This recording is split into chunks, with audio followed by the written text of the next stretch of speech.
Padit Pavana Paramadayala Prema Data Padmavati Kumar Shri Nityananda Prabhu Ki Jai. Prema Purushottama Sachinandan Sri Gauranga Mahaprabhu Ki Jai. Bole Vrindavana Bihari Lala Ki Jai. Varsani Wali Ki Jai. Jai Jai Sri Radhe.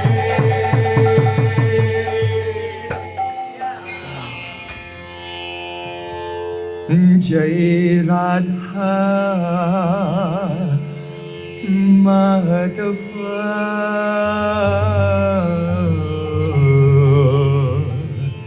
Jai Kunja Bihari Jai Radha Madhava Jai Kunja Bihari Jai Radha Madhava Jai Kunja Bihari Jai Radha Madhava Jai Kunja Bihari Jai Gopi Jana Vallabha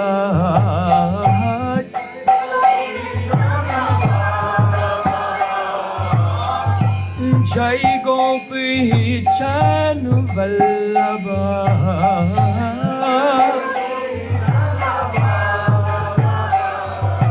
Jai Girivaradhari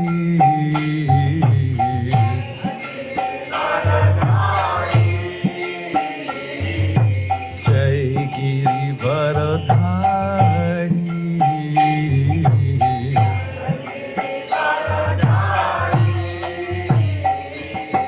Jai Radha Madhava Jai Kunja Bihari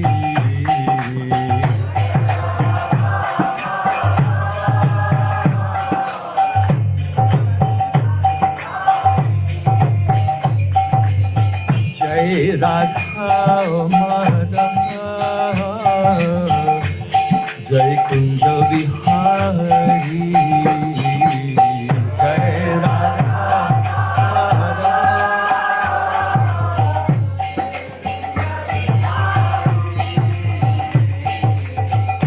Jai Gopi Jana Vallabha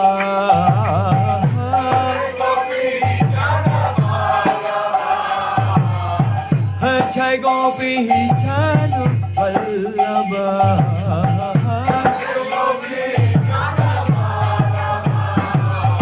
Jai Girivaradhari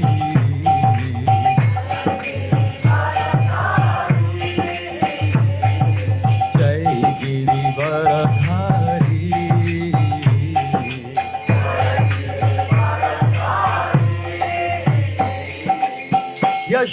Yashodanandana Prajachana Ranjana Yashodanandana Oh Yashodanandana Prajachana Ranjana Yashodanandana Prajachana Ranjana Yamuna Tirupalachari Jai Kunja Bihari Yamuna Tirupalachari Jai Kunja Bihari Yamuna Tirupalachari Jai Kunja Bihari Yamuna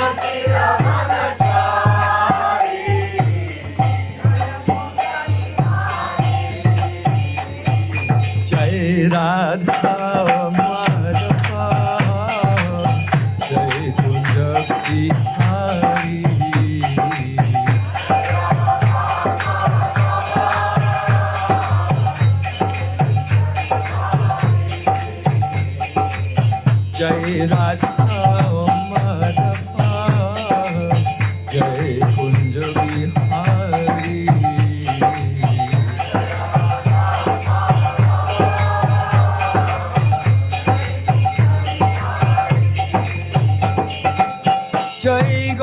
Jano Vallabha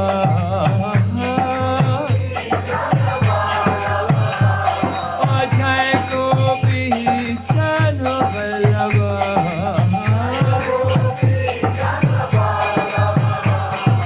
Jai Giri Varadhari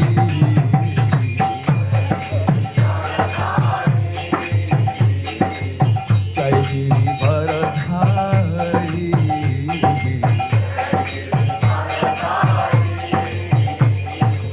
Yashoda Nandana Vraja Janaranjana Oh Yashoda Nandana Vraja Janaranjana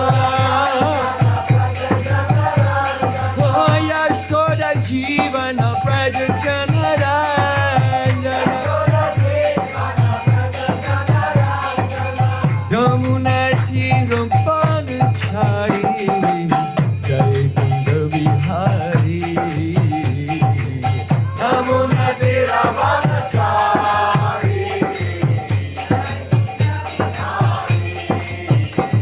Oh Yamuna Tiram Panachari Jai Kunda Vihari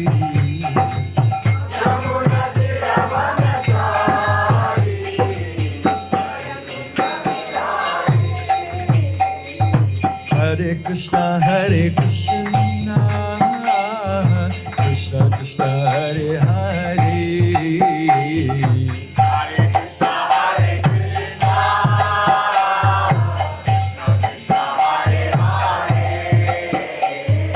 Hare Rama, Hare Rama, Rama Rama, Hare Hare.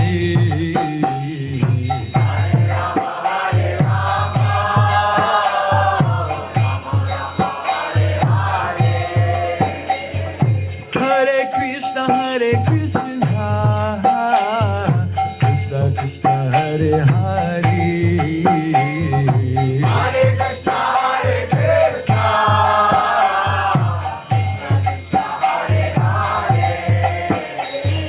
Hare Krishna, Hare Rama, Rama Rama, Hare Hare.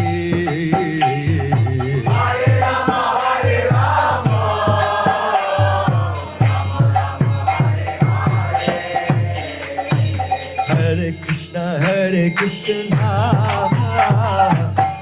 Krishna, Hare Hare.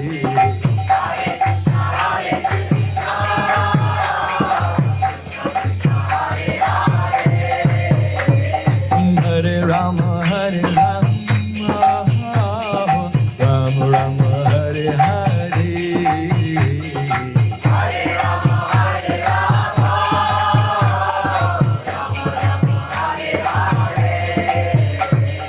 Hare Krishna, Krishna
Radham Madhava, Radham Madhava,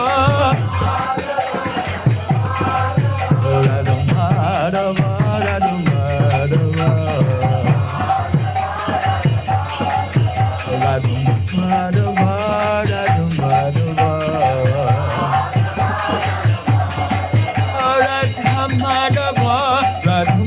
Madhava, Radham Madhava,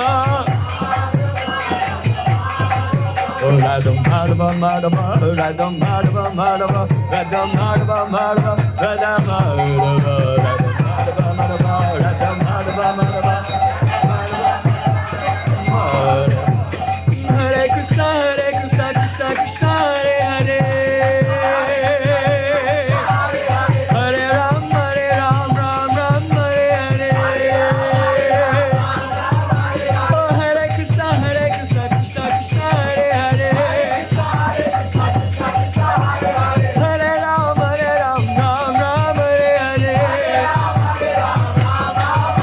Oh, Krishna Krishna, Hare Hare. Ram Ram, Hare Hare. Hare Krishna, Krishna Krishna, Hare Hare. Hare Ram, Ram Ram, Hare Hare. Hare Krishna, Krishna Krishna, Hare Hare. Hare Ram, Ram Ram, Hare Hare. Jayo Radha Madhava, Radha Madhava, Radhe.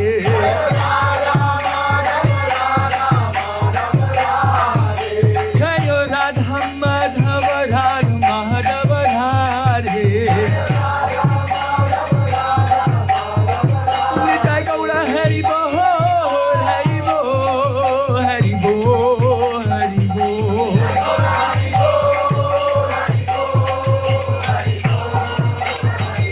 Nitai Gaura Hari Bol, Hari Bol, Hari Bol, Nitai Gaura Hari Bol. Hari Bol, Hari Bol, Hari Bol.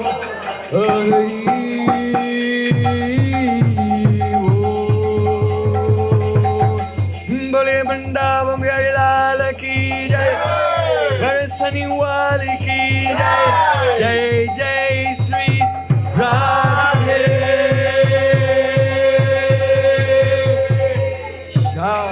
Gaur Premanande.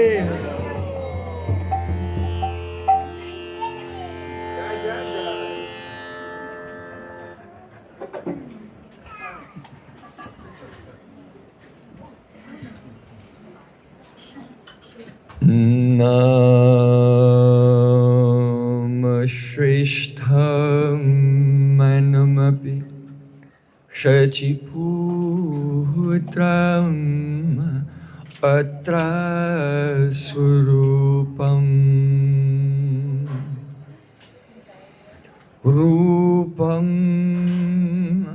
Tasyagraja Muripurim Maturim Goishtuartim Radha Kundam Giribaram Ahoradika Madhvasam Prapto Yasya Pratita Kripaya Sri Gurum Tamanatosmi Guravehi Gaura Chandraya Radhikaya Itadalaye Krishnaya Krishna Bhaktaya Tad Bhaktaya Namo Namah Ananda Lila Maya Vigrahaya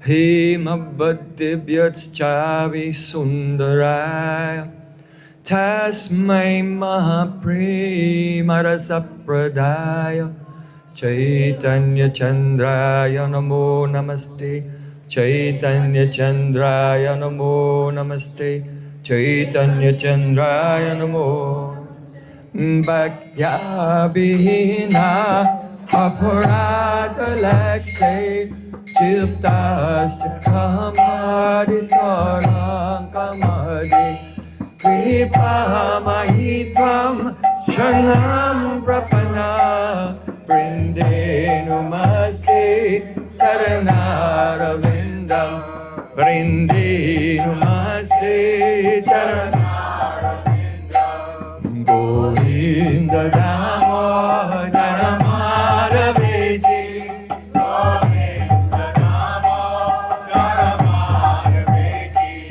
govinda damodara madhaveti govinda damodara madhaveti. Everyone, hey Krishna, hey Yadava, hey Govinda Damodara Madhaveti. Sham Sundar Shikhanda Shekhar Smaraha Smurali Manohara Radhikar Sakamam Kripanidhi Supriyacharna King Karim Kuru Tavai Vasmi Najivami Tvayavana Iti Vikyaya Devi Tam Nayamam Charantikam.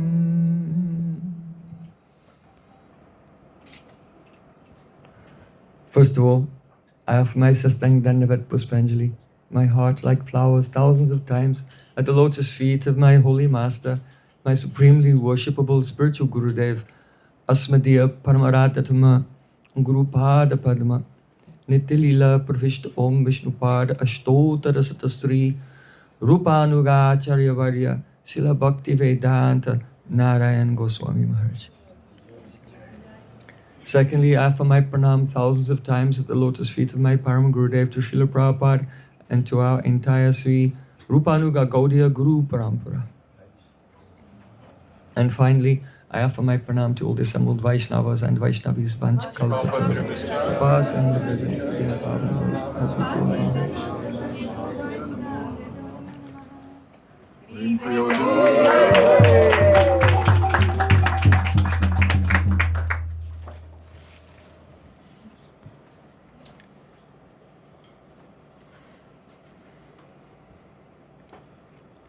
Our Srila Rupa Goswami Pad, in whose footsteps all of our acharyas, they are following. They are Rupanuga, following Rupa Goswami outwardly and inwardly, both. He has been glorified by Srila Narottam Das Thakur, Shri Chaitanya Manobishtam, Stapitam Yena Bhutale, Swayam Rupa Kadam Haihyam, Tadati Swapadantikam. When will that Srila Rupa Goswami Pad bestow upon me mercifully the shelter of his lotus feet? He is that person who Stapitam Yena Bhutale, he established in this world the Manobishta. That means the innermost cherished desires of Sri Chaitanya Mahaprabhu. So Mahaprabhu came to this world, Prema Rasa Nirjash Kurite Ashwadam, to taste the essence of Prema Rasa, to relish, to realize Radhika's bhav, and Raga Magar Bhakti Loke Kurite Pracharan, and to proliferate this Raga Marg, the path of Raganuga Bhakti. So, if Rupa Goswami had not appeared in this world, no one would have understood the heart of Radhika that Sri Krishna came to realize in the form of Gauranga Mahaprabhu. And no one would have understood how to attain that supreme position. The greatest attainment for any jiva, that is to attain the Nikunja Seva, service to Sri Radha Krishna in Vraja. So, specifically, Rupa Goswami Pada said, Ridiyasya pranaya pravatyam paraka rupopi tasya hare parakamalam bande chaitanya devasya I give my pranam to Sri Gauranga Mahaprabhu, Chaitanya Mahaprabhu. Whatever, though I am quite insignificant, whatever I am writing in Bhakti Rasamrita Sindhu, Ujjwal Nilamani, and all books, then this was the Hridiyasya Preranaya. It was inspired in my heart by Sri Chaitanya Mahaprabhu. So we should know that whatever Srila Rupa Goswami has written, it is not the creation of a poet or an author based on their poetic genius. It is actually the descent of the eternal pastimes of Radha and Krishna into the heart of Rupa Goswami, and they have manifest in the form of the katha. That katha has been recorded in a symbolic form, in the form of the letters on a page. So this revelation of Rupa Goswami Pad, when Chaitanya Mahaprabhu was in Jagannath Puri, and he used to meet with his associates at Siddha Bakul. At that time, he requested, "Oh Rupa, read some of your poetry." And Rupa Goswami, he was very shy and humble, but he read some poems. And upon hearing this, Chaitanya Mahaprabhu said, "Madhura prasanahya kavya salanka aichi kavitva binu nahi rasera prachar." Oh, this writing of Rupa Goswami, this kavya, this poetry, salankar, which is decorated with so many beautiful ornaments and figures of speech. It is a madhura prasanna. It is so joyful and so sweet. And in fact, aichi kavitva binu nahi rasara pracha. Without such poetry, it is not possible to attain the rasa prachar. Rasa, the preaching of rasa, it cannot be achieved without such astonishing poetry. Because, first of all, we should consider this. Srila Bhaktisiddhanta Thakur said that you cannot preach rasa. That means one cannot proliferate to the public. Rasa, it's not a public discussion. But here, Mahaprabhu himself is saying rasara prachara. That means in the association, like Mahaprabhu is there in Siddha Bakul with his associates, in the association of those devotees who have been chanting lakhs and lakhs of Harinam for many years, whose hearts have been purified. Oh, in that association, Satam prasangan mama virya samvido bhavanti ritkana rasayana kata. In that association, excellent association between Sadguru and Satsishya, bona fide disciples and bona fide Guru. When the disciples are somewhat mature, then bhavanti ritkana rasayana kata. This discussion takes place. That has been revealed by Srila Rupa Goswami. Ritkana rasayana kata means that unless and until a person will hear again and again in high-class association, then the heart and the ear will not become rasa-yukta. That means united with rasa. The spiritual world has a particular atmosphere, a particular flavor.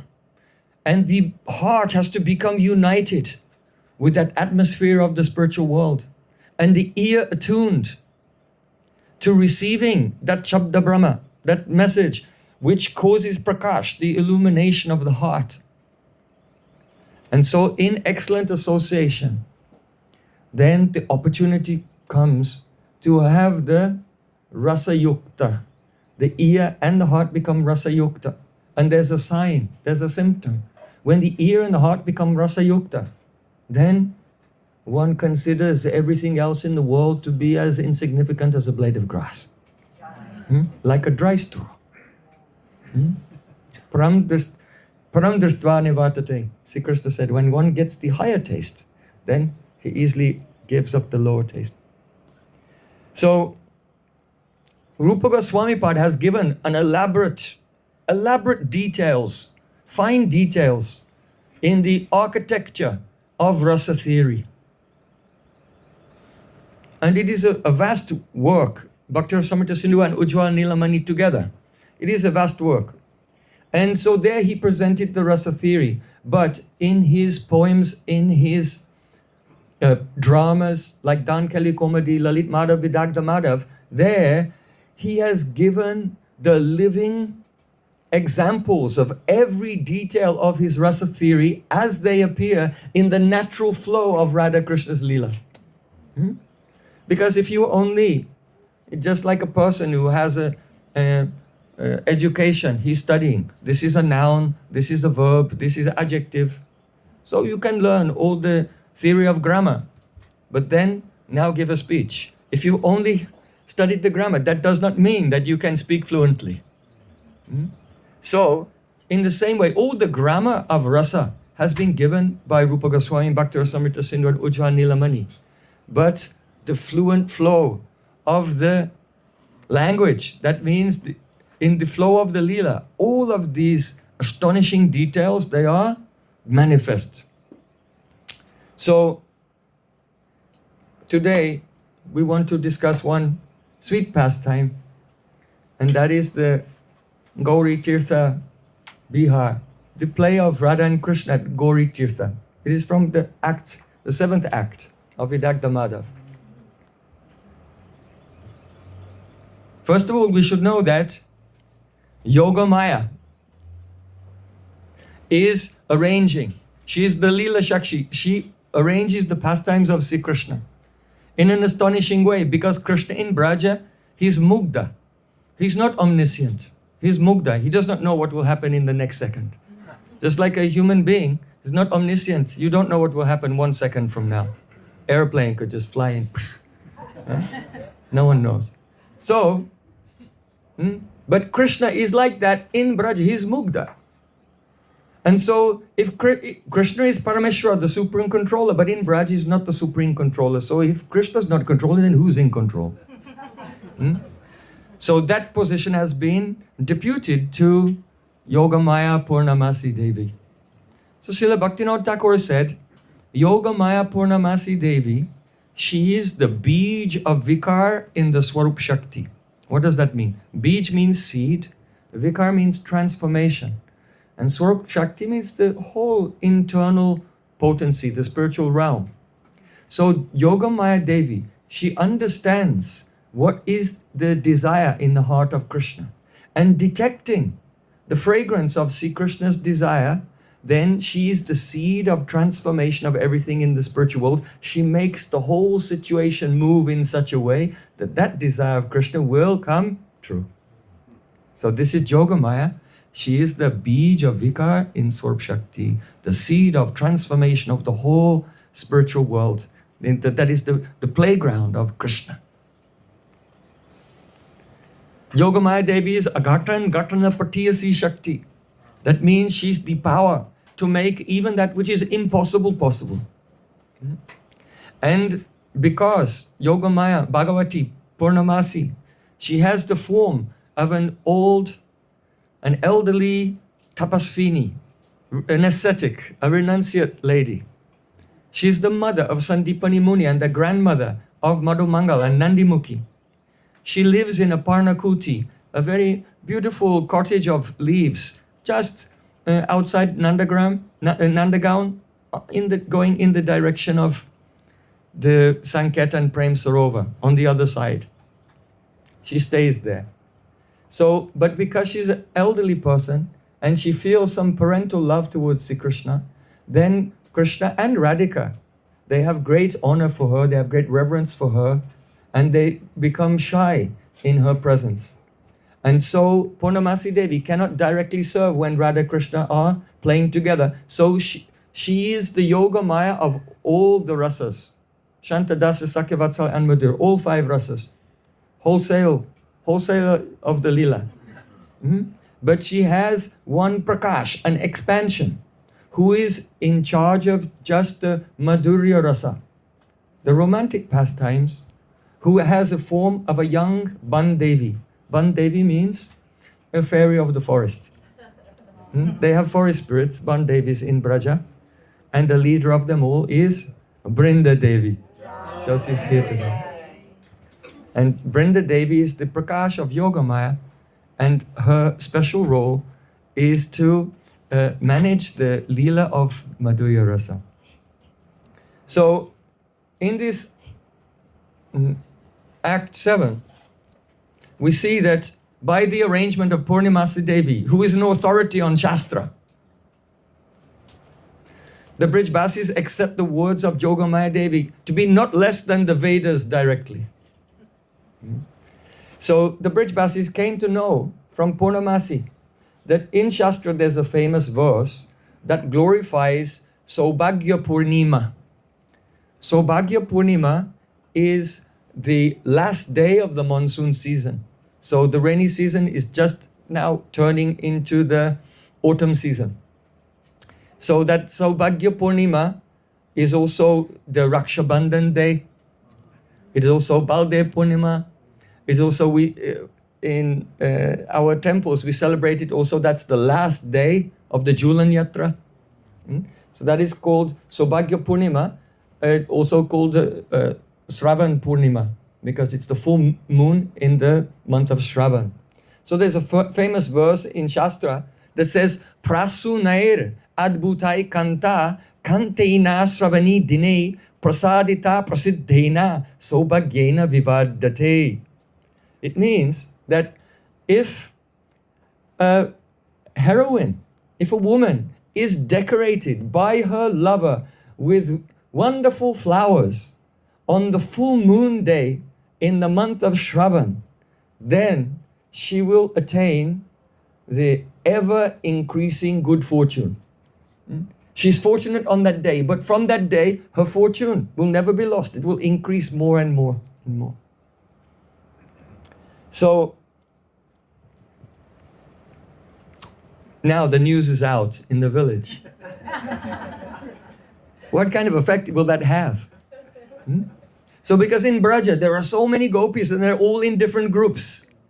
And everyone's thinking, oh, if Krishna can meet with my Yuteshwari, with the lead of my group, and he can decorate her with flowers on this day, then she'll always be victorious and become more and more and more victorious forever. So Yogamaya Purnamasi Devi Purnamasi, oh, you should know that in Shastra it is said, and she will tell the verse, knowing full well that it will make a frenzy among the whole of Vraja, only among the gopis, right? The others don't think about it so much, but all the young gopis are thinking, how can I give the astrological advantage to my Sakhi? That she'll always be successful. And so, as soon as this news came out in Vraja, then everyone is planning scheming and counter-scheming. Srila Krishnadas Kaviraj Goswami Pada said, Bahu kanta bina nahi rasera ulas lila sahai lagi bauta prakash. Unless there is Bahu kanta, unless Krishna has many different beloveds, then the rasa, there's not rasa ullas. We were speaking about the meaning of ullas. It means expanding so much, it's just overflowing. So rasa will not go to its highest point unless there are many beloveds. And the reason for this is because when there are many heroines, then there is Prema Pratiyogita. Prema Pratiyogita. That means love competition. They become, some become allies and some become rivals, but they're competing with each other to outdo each other in providing Krishna with the most amazing experience. Our kunj should be more decorated more beautifully, it should be more fragrant, our music should be better, our food should be better. So everyone is competing with each other. And who benefits from this? Krishna. So Bahukanta Bina Nahi Rasa Ulas, the ras does not go to the highest point unless there is the Prema Pratiyogita, the competition between many beloveds. So actually from the point of view of Siddhanta, then Lila Hasai Lagi Bauta Prakash, therefore in order to see Krishna this highest pleasure, Radharani, she's the Purna Shakti.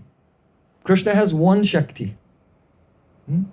That is, she's the Purna Shakti Radhika. And Radhika herself has become all of these gopis who are all competing with each other. They're all the expansions of Radhika herself. Ananda Chinmaya Pratibhavitabis Tabiya Eva Nija Rupataya Kalabi. All the gopis are the kala, that is the Kaya Vyuha Rupa, expansions of Srimati Radhika. So, we should know that in Sahitya, in the literature, in Vedic literature, when there is a drama, in the science of dramaturgy, then a drama is understood in terms of 6 components. So, the first component is called Katavastu. It means the plot. The drama should have a plot, Katavastu. So generally in Western drama, the plot is based on Sangarsh. That means conflict, a struggle. There's a hero and he's struggling, and in the end he overcomes all the obstacles, and the plot is based on this. But in Vedic drama, that is secondary. The main thing is the rasa.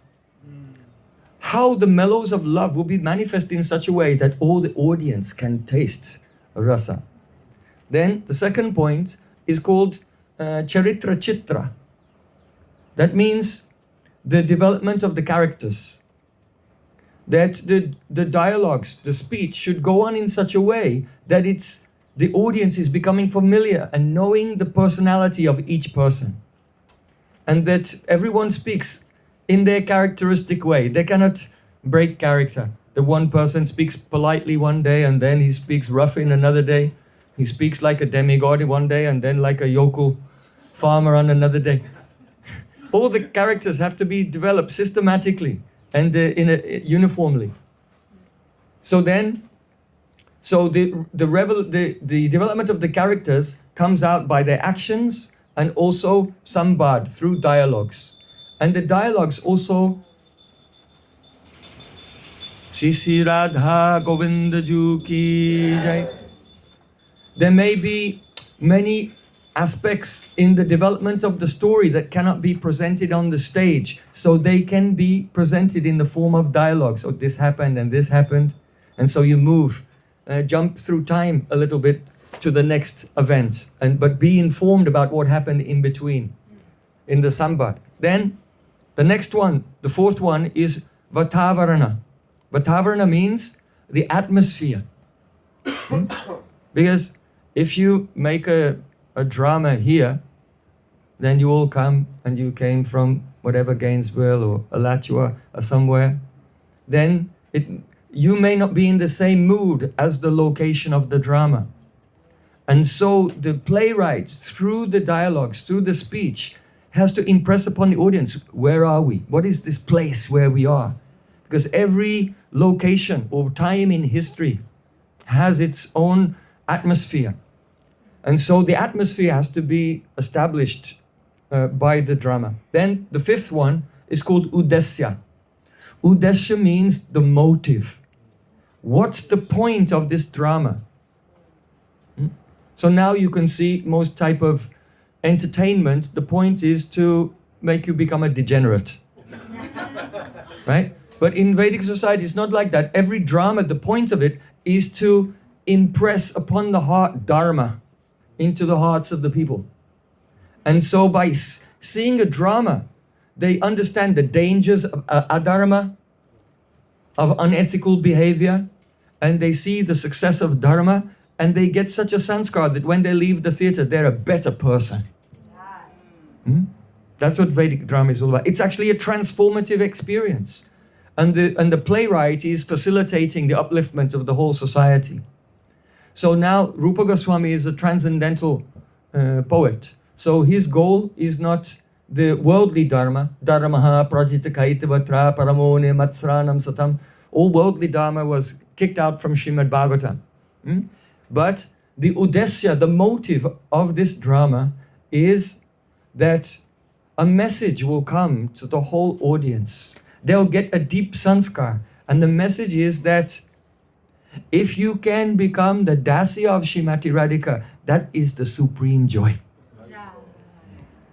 So those who will see this drama or hear this drama, they'll leave with that sanskar, that the goal of my life, that is the Radha Dasya. Because that is so glorious. Then the sixth component in dramaturgy is called natakiyata. Natakiyata. That means stage ability. The poet should not write a drama that's impossible to stage. Act 1. 60,000 elephants enter the stage. No, you can't write a drama like this because you can't perform it. It's impossible.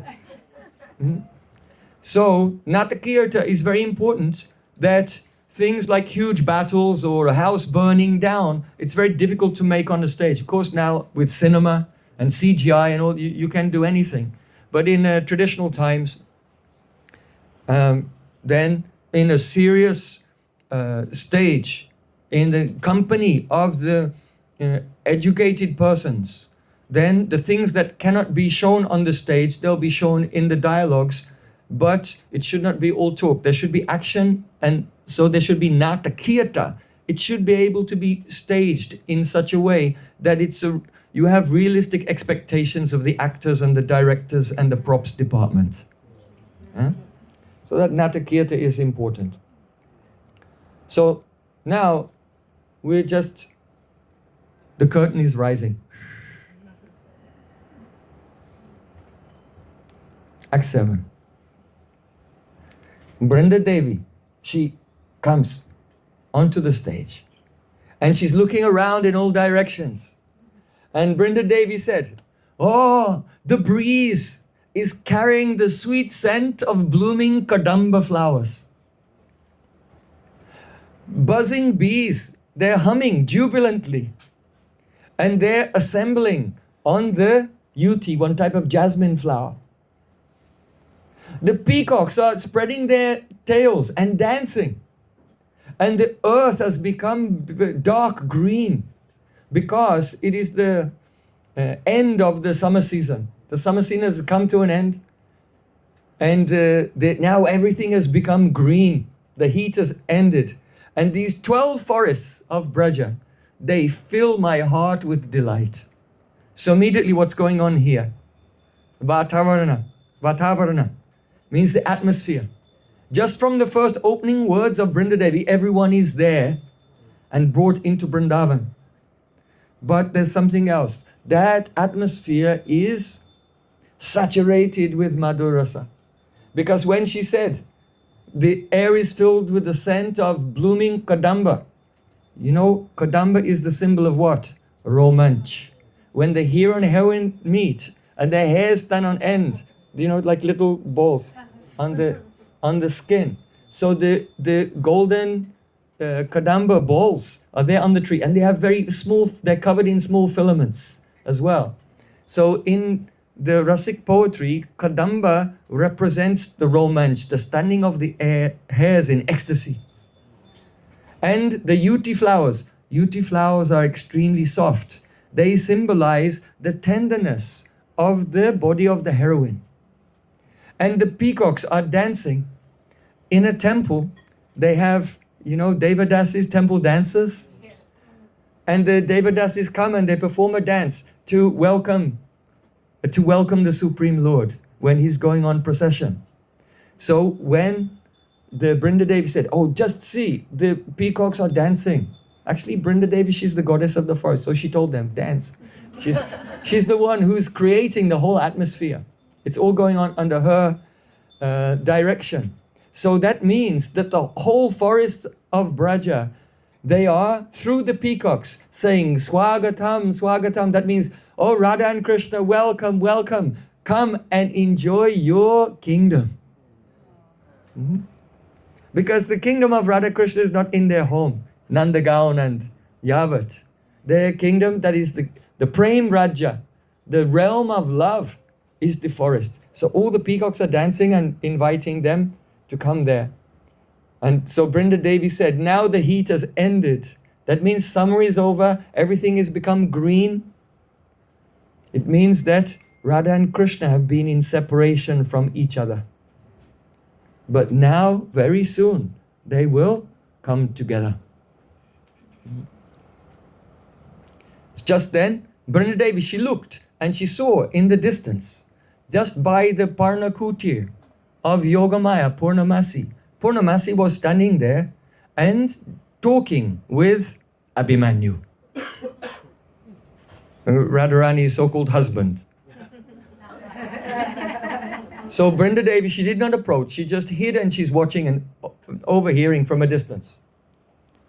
So Purnamasi Devi said, "Oh, but my child Abhimanyu, why did you come here so early in the morning?"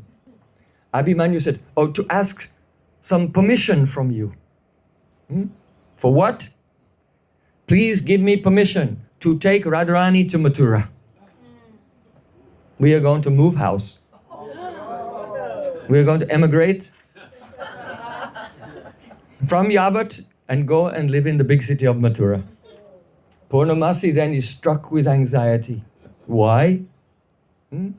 Abhimanyu said, "There's a love affair between Radha and Madhav." Purnamasi, oh, how ridiculous. "Oh, great hero, who told you such a thing?" Abhimanyu said, "My very close friend, Govardhan Malla." Now, you know who Govardhan Malla is? Govardhan Malla is the husband of Chandravali. So even though Radhika and Chandravali are in competition, but their so-called husbands are really close friends. Govardhan Malla is the husband of Chandravali. And the word Malla means, it's not Mala, it's not a garland, Malla. It means wrestler. He's a wrestler.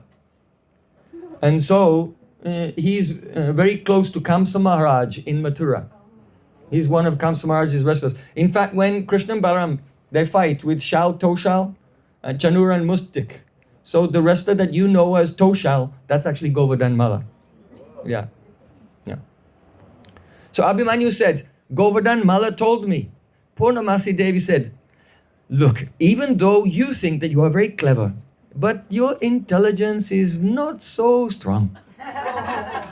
You see, you've become bewildered. Your mind has become spun around by the whirlpool of the crookedness of Kamsa Maharaj. Abhimanyu said, No. This scandalous affair is well known. Everyone is talking about it. Purnamasi Devi said, "Oh son, listen to me. Your intelligence has been stolen by this gossip." Because it's very easy. If one person makes a rumor, it spreads everywhere, then you hear it coming from all directions. Right? But actually, there was only had one source. So he said, "Your intelligence has been stolen by these gossipers. Just listen to me." Abhimanyu said, "Yes, please, instruct me." Purnamasi's authority in Vraja. So then, Purnamasi said that Kamsa is like a tiger. And just like a tiger is going through the jungle and he catches some fragrance of his prey, of a doe, then he sets off and he wants to hunt that doe, even smelling from far away. So the fragrance of the beauty of Radhika has come to Mathura, and now Kamsa, he is like a hunter. And so he's trying to make some intrigue and some politics to get her to come to Mathura so he can capture her like this. And so Purnamasi Devi said to Abhimanyu, "Why should you place her in the hand of this cruel tiger?" So then Abhimanyu said, "Oh Bhagavati, noble lady, why are you worrying about this? You know that my friend Govardhan Malla, he is very charming. And he even by his behavior, his loving behavior and his words, he even controls Kamsa Maharaj. The king of Mathura has come under his control." Purnamasi Devi said, "Look, don't fall under the control of these enemies who are there, the enemies of Gokul in Mathura. They are short-lived. That means that those who are sinful, they cannot have a long life." So Purnamasi Devi is predicting Kamsa, he will not live a long life. And this Govardhan Mala also. So we already know what happened to Toshal and Kamsa Maharaj. But it didn't happen yet. So don't fall under the influence of these short-lived, unfortunate persons. Today, I want to place some restrictions on you. So Abhimanyu said, yes, you just give me your orders. I'll do what you say, what is good for me. Purnamasi Devi said, look, you are the cousin of Govinda's mother. What's the relationship between Abhimanyu and Krishna? Krishna's mother is Yashoda. Yashoda's mother is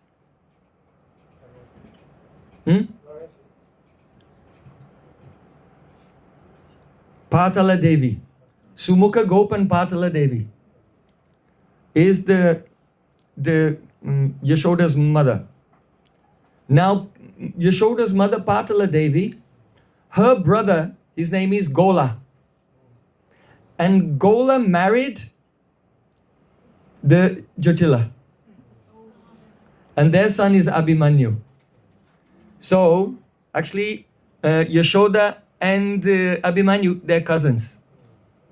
And Abhimanyu is like Krishna's uncle. So this is the family relationship. So he said, you're the cousin of Govinda's mother. So listen, if you don't accept that this gossip is untrue, that it's a malicious lie, then at least you should investigate the matter. And if you see with your own eyes that it's true, then you can do as you wish. In other words, you've only heard rumors, but you haven't seen anything. So you make some investigation, and if you see it with your own eyes, then do something, but don't do anything until that point.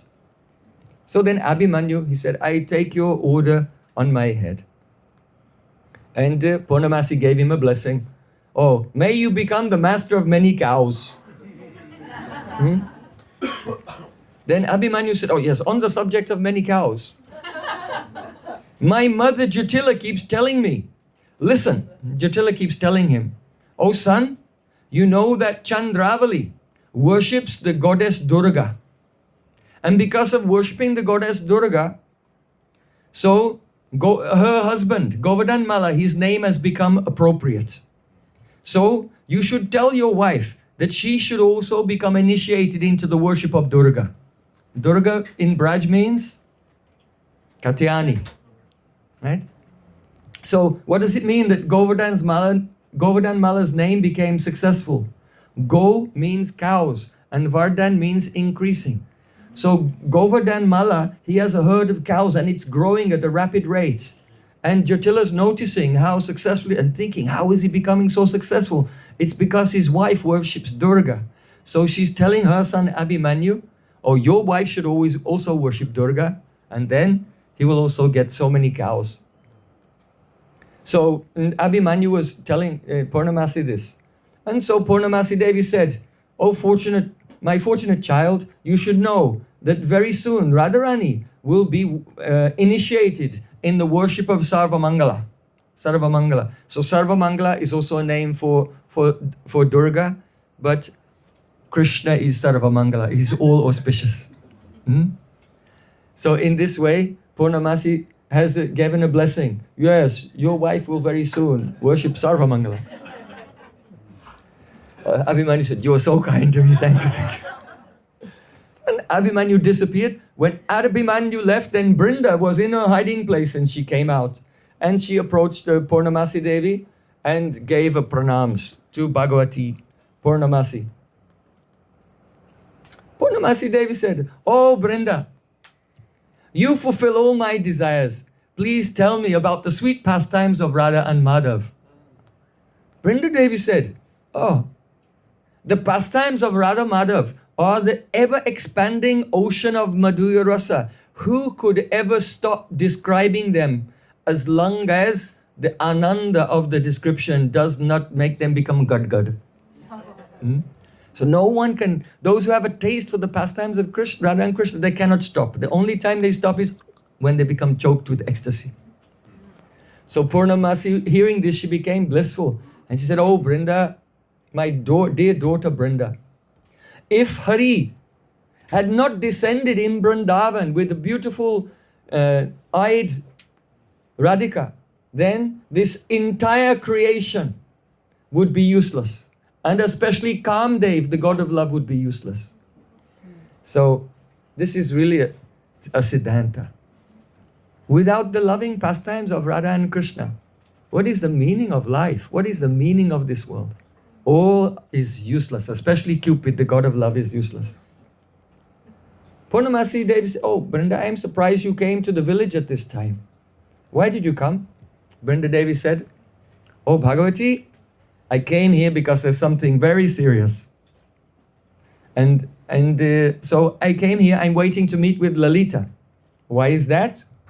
Brinda Devi said, "Yesterday, Govinda, Sri Krishna, he requested me." Now this is so pivotal point for the drama. Brinda Devi is saying, Krishna said to me, "Ahara Gauri Tirthe, bring to Gauri Tirtha Madhu Sriyam." The Madhu, that means the sweetness, the beauty of springtime. Bring the beauty of springtime to that holy place called Gauri Tirtha. Why? Tatra rantum ichchami. I want to enjoy loving pastimes there. Padmavalambi karaya priyaya padma avatamsikaya. You should bring my beloved, who is decorated with the Padma, with a garland of lotus flowers, and who is Padmavalambi karaya, holding a lotus flower in her hand. So, this was the request of Sri Krishna. Purnamasi Devi said, yes, this is an appropriate request. Why? Because today is the auspicious day known as Saubhagya Purnima. And the famous verse said, Prasuna Abhuta Kanta Kantena Sravani Dine Prasadita Prasiddhena Saubhagyena Vivardate. If a heroine is decorated by her beloved with wonderful flowers on the full moon day in the month of Shravan, then she will attain ever increasing good fortune.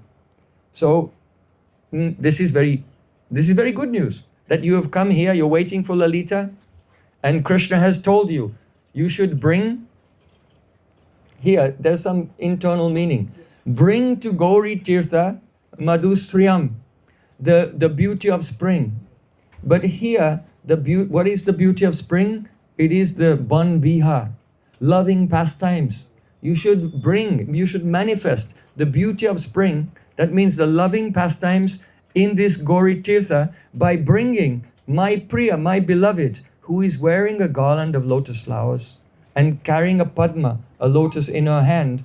This is what Krishna, this was the inner meaning of Krishna's words. But the problem is this. Brinda Devi said, when Krishna spoke these words to me, there was a parrot in the tree. And the parrots are all over Braj. So this is the thing about being in Braj. If you tell someone a secret, there's always some parrot somewhere that overhears it. And then we'll just fly somewhere else and just blab your secret everywhere, and without you even knowing. And so Brinda Devi said, a parrot was overhearing Krishna speaking to me, and the parrot flew, and the parrot went into the assembly of many, many gopis and began to sing these words of Krishna. So at that time, among those gopis, one of them was Padma. Now, because Krishna knows that you have to be very careful in Vraja, because any words can go anywhere. So he doesn't speak directly. He didn't say the name of Radhika. He didn't say the word loving pastimes. He just spoke about the beauty of spring and flowers and my dear one. So it's all anonymous.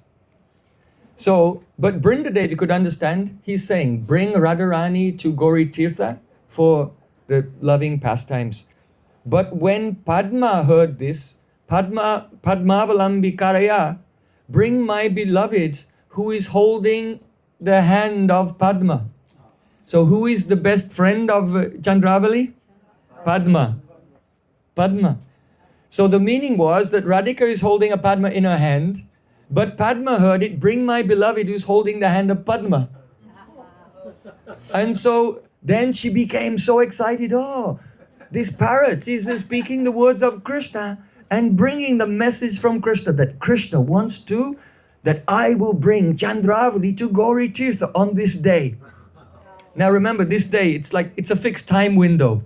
If you don't get decorated with the flowers within this fixed time window, then, or if someone else gets decorated, then you'll always be the loser. So then Padma was so happy about this. So then Brinda Devi, she said that Lalita, she saw Padma and with such disdain, and she immediately ran and she went to get Radhika and bring Radhika to meet with me so that we could go to Gauri Tirtha. But I've been standing here this morning and Lalita has not come. Lalita has not come, Radhika has not come. I'm just waiting, and the auspicious time, it may pass. So Brinda is in great anxiety. Where is Lalita? This is the special day. We cannot miss this chance. And if we are late, if we hesitate in any way, Padma is already on a mission, thinking by mistake that Krishna has given her this message. So just then, as Brinda Devi and Purnamasi are standing there waiting, who arrives there? Lalita. She finally arrives.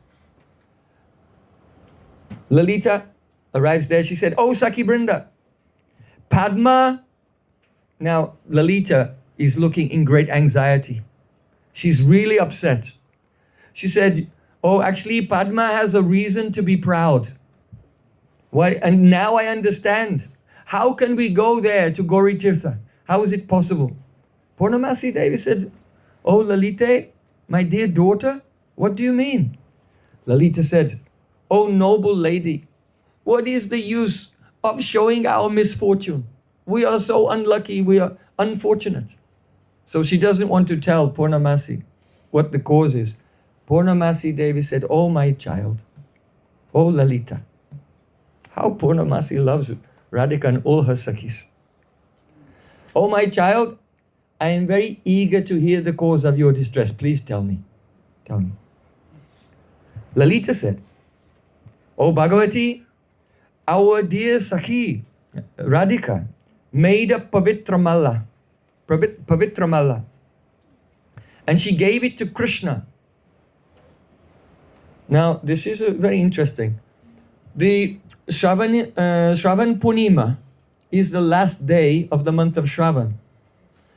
And it's a full moon day. So that fortnight is the Shukla Paksh. So on the Dwadasi of that Shukla Paksh, just a couple of days earlier, on the Dwadasi, there is a tradition. And on that day, one should offer to Krishna a garland made of silk threads. And that is called a Pavitramala. So it's not a flower garland, but it's a special garland that is woven from silk threads. And that is offered to Krishna. And even today, in the Pushti Marg, in the Vallabh Sampradaya, on this day, they offer to our Gopal, Srinathji, a golden garland of woven golden threads. Yeah? So that is, and so this is an ancient tradition. So on this day, Radharani had made herself beautiful golden garland called the Pavitramala and gave it to Krishna. And Lalita says, but later on that day, we saw Padma was walking around like this. And it was woven in her braid. It was decorating her hair. You see, this is called, if there's a war, it's not only the kinetic part of the war, but there also has to be the demoralization tactics. You know, that's 50% of the battle. If you can demoralize the other side, yeah, then it's easier to defeat them. You see? So, Radhika with so much love had made this Pavitramala, given it to Krishna, and now Padma's walking around like this with it in her hair. And so that is why Lalita's arrived, why she was late, and why she's demoralized, and why she didn't bring Radhika, and why she doesn't want to go to Gauri Tirtha. She's had enough. Mm-hmm. So then Purnamasi Devi said, "Oh Lalita, your sorrow is quite natural. This is a natural, because that was not proper for Krishna to do that. What a terrible thing." So then Brinda Devi is smiling. She's so joyful. And Brinda Devi said, "You want to tell it or I'll tell it?" So Brinda Devi said, "Now everything inauspicious is over. All inauspiciousness has gone." Lalita is in depression. She said, "All inauspiciousness has gone." Purnamasi Devi said, "Can you please explain?" Brinda Devi said, "Oh, I heard from Kakati." You know Kakati? Kakati is an old female monkey, and she's a pet of Radharani. She said, "I heard from Kakati that she was in the forest and she saw that Krishna loved the garland that was given by Radhika. And when he was with his friends, he came on the bank of Jamuna, and Krishna wanted to swim in the Jamuna with all of his friends. So then, because he loves this garland so much, he took it off and with reverence, he placed it on the branch of a tree, and he was swimming. And just then, there was a gust of wind. And this gust of wind, it blew a cloud of Ketaki pollen, a cloud of golden pollen came through the forest, just swept through the forest, like that. And then they looked and the garland was gone. So what actually happened, Kakati saw it, that as the cloud of Ketaki pollen was going along, in the middle of that cloud, Padma was running. And she grabbed the garland and ran away with it. And Krishna and all of his friends thought the garland had been blown away by the wind. So this is the sabotage. Right? Padma had been spying on Krishna. She knew that the garland came from Radharani, so she was thinking, if somehow I can get my hands on that garland, and then I'll wear it and just flaunt it in front of Lalita. This is sabotage. So, you know, there are 4 types. There is Swapaksh, your own group of gopis. Then Surid Paksh, they help you. The Tatastha Paksh, they don't help you, but they will help the other side. And then you have Vipaksh, they engage in positive sabotage against your plans. So, Lalita, when she heard that Brinda had got this news from Kakati, Lalita, because she's so upset with Krishna, she told Brinda, "Stop lying." Why? Because Lalita has equal love for Radha Krishna, but Brinda has more love for Krishna than for Radhika. So you see that when Krishna is in trouble, then Brinda Devi will say something or do something in his favor and on his side. So Lalita doesn't believe this story. Lalita's thinking, Brinda's just making this up because she's taking the side of Krishna. Understand? This is called the Charitya Chitra, the character development. You see? In Braj, everyone has a specific character. They have specific relations with others. And so Rupa Goswami is manifesting this. What is the type of love that Brinda has for Krishna, the type of love that Lalita has for Krishna, and so on? So when Brinda comes to Krishna's defense by telling the story behind it, how he's plausibly innocent, Lalita said, "You rascal, stop lying." So then Brinda Devi, she took some flowers. She held up the branch of a tree that was flowering, that was blossoming. And she said, "I swear by these blossoming flowers, I swear on the life of these blossoming flowers, that what I'm saying is true." And the flowers were still blossoming, they didn't die. So there's the praman. So then Lalita, she believed Brinda Devi. And then she said, "Aha! It is true. It is, now I understand that when Padma was in front of us, she was showing that golden garland in her hair, but when Krishna and his friends were coming, she was covering it." Right? Because the coward boys know that Krishna didn't give it to her. They know that Krishna hung it on the tree. Right? So Padma, she can show it in front of Radhika Sakhis, but she can't show it in front of Krishna and his friends. Otherwise, they'll realize the truth. And so then Lalita, she's like a detective, putting all I remember this and I remember that, and now it all makes sense to me. So then Purnamasi Devi said, "Oh, my dear daughter Lalita, it's true, Padma is very skilled in deception. And right now, she has taken Chandravali to Gauri Tirtha on this full moon day just to spoil all your plans." So what's very important to know here is that just as Radhika has her friends and her pets and so on, so Chandravali has her friends and her pets. And whoever has a particular position in the group of Radhika, that Gopi's rival who has the analogous position in Chandravali's group, they're rivals. So because Padma is the best friend of Padma is the best friend of Chandravali and Lalita is the best friend of Radhika. So Padma and Lalita, they are the arch enemies, right? You have to understand what's going on here. They're arch enemies. It's not even their pets. Even their pets are in competition. It will come later in the drama here or in North Carolina at the next festival. Let's see how we go.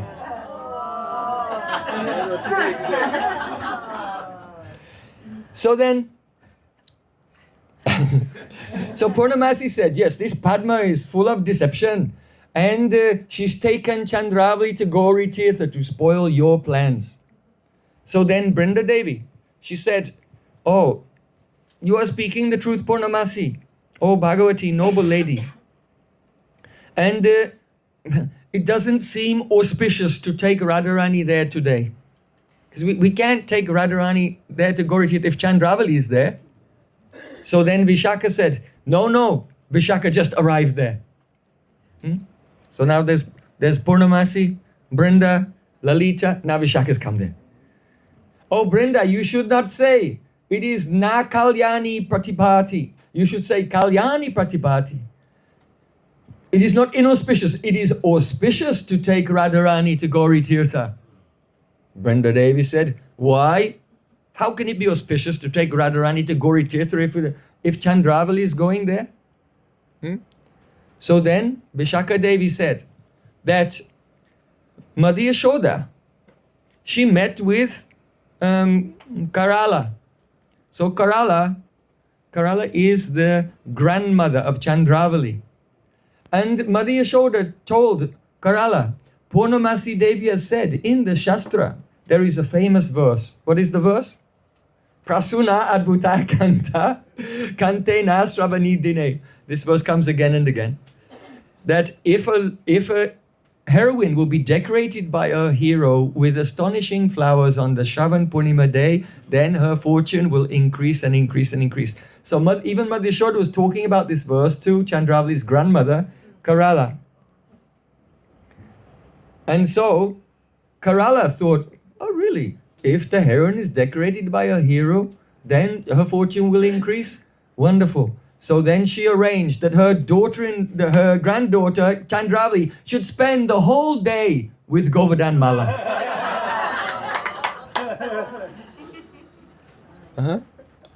So then Lalita, she was so happy. Oh, this is great. That means Padma is not taking her there. She'll be kept at home and she'll have to spend the whole day with the wrestler and Kamsamarji's friend, Govardhan Mala. That's good. So then afterwards, that means that we can really bring Radhika. So Purnamasi Devi said, look, Purnamasi Devi said, oh Brinda, I'm going to tell Radhika about Abhimanyu's plan to take her to Mathura. But then, Jai. Sisi Radha Govinda Ju Ki Jai. See, Purnamasi Devi has two things on her mind, two ideas. She's saying, oh Brinda, I'll go to Radhika and I'll tell her, because she heard the plan early in the morning, that Abhimanyu wants them to emigrate and move to Mathura. So I'll tell her this, but I'll tell her that come with me, I'll take you to Gauri Tirtha. Because if she'll be decorated by Krishna in Gauri Tirtha on this day, then what will happen to the trip to Mathura? It won't happen. Because if anyone is decorated by flowers by their hero on this day, then their good fortune will increase and increase and increase. So first I'll tell her the bad news, and then I'll tell her the good news, to make her joyful and bring her to Gauri Tirtha. So then Brinda Devi said, yes, you go with Radhika and with Vishaka and bring Radhika to the Labanga Kunj on the eastern side of Gauri Tirtha. And now I will go with Lalita and we'll get Krishna. So you get Radhika and we'll go and get Krishna and we'll bring them, and they can meet together just on the eastern side of Gauri Tirtha in a Labanga Kunj there.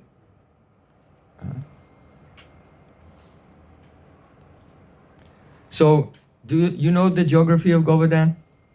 So if you think of Govardhan, it goes kind of from northeast, it goes down through Brajamandal to in the direction of southwest, like this. And in the middle is Manasi Ganga. On the northern end is Shamakund and Radhakund. And on the southern end is Pushri Lota and Navalkund and Apsarakund.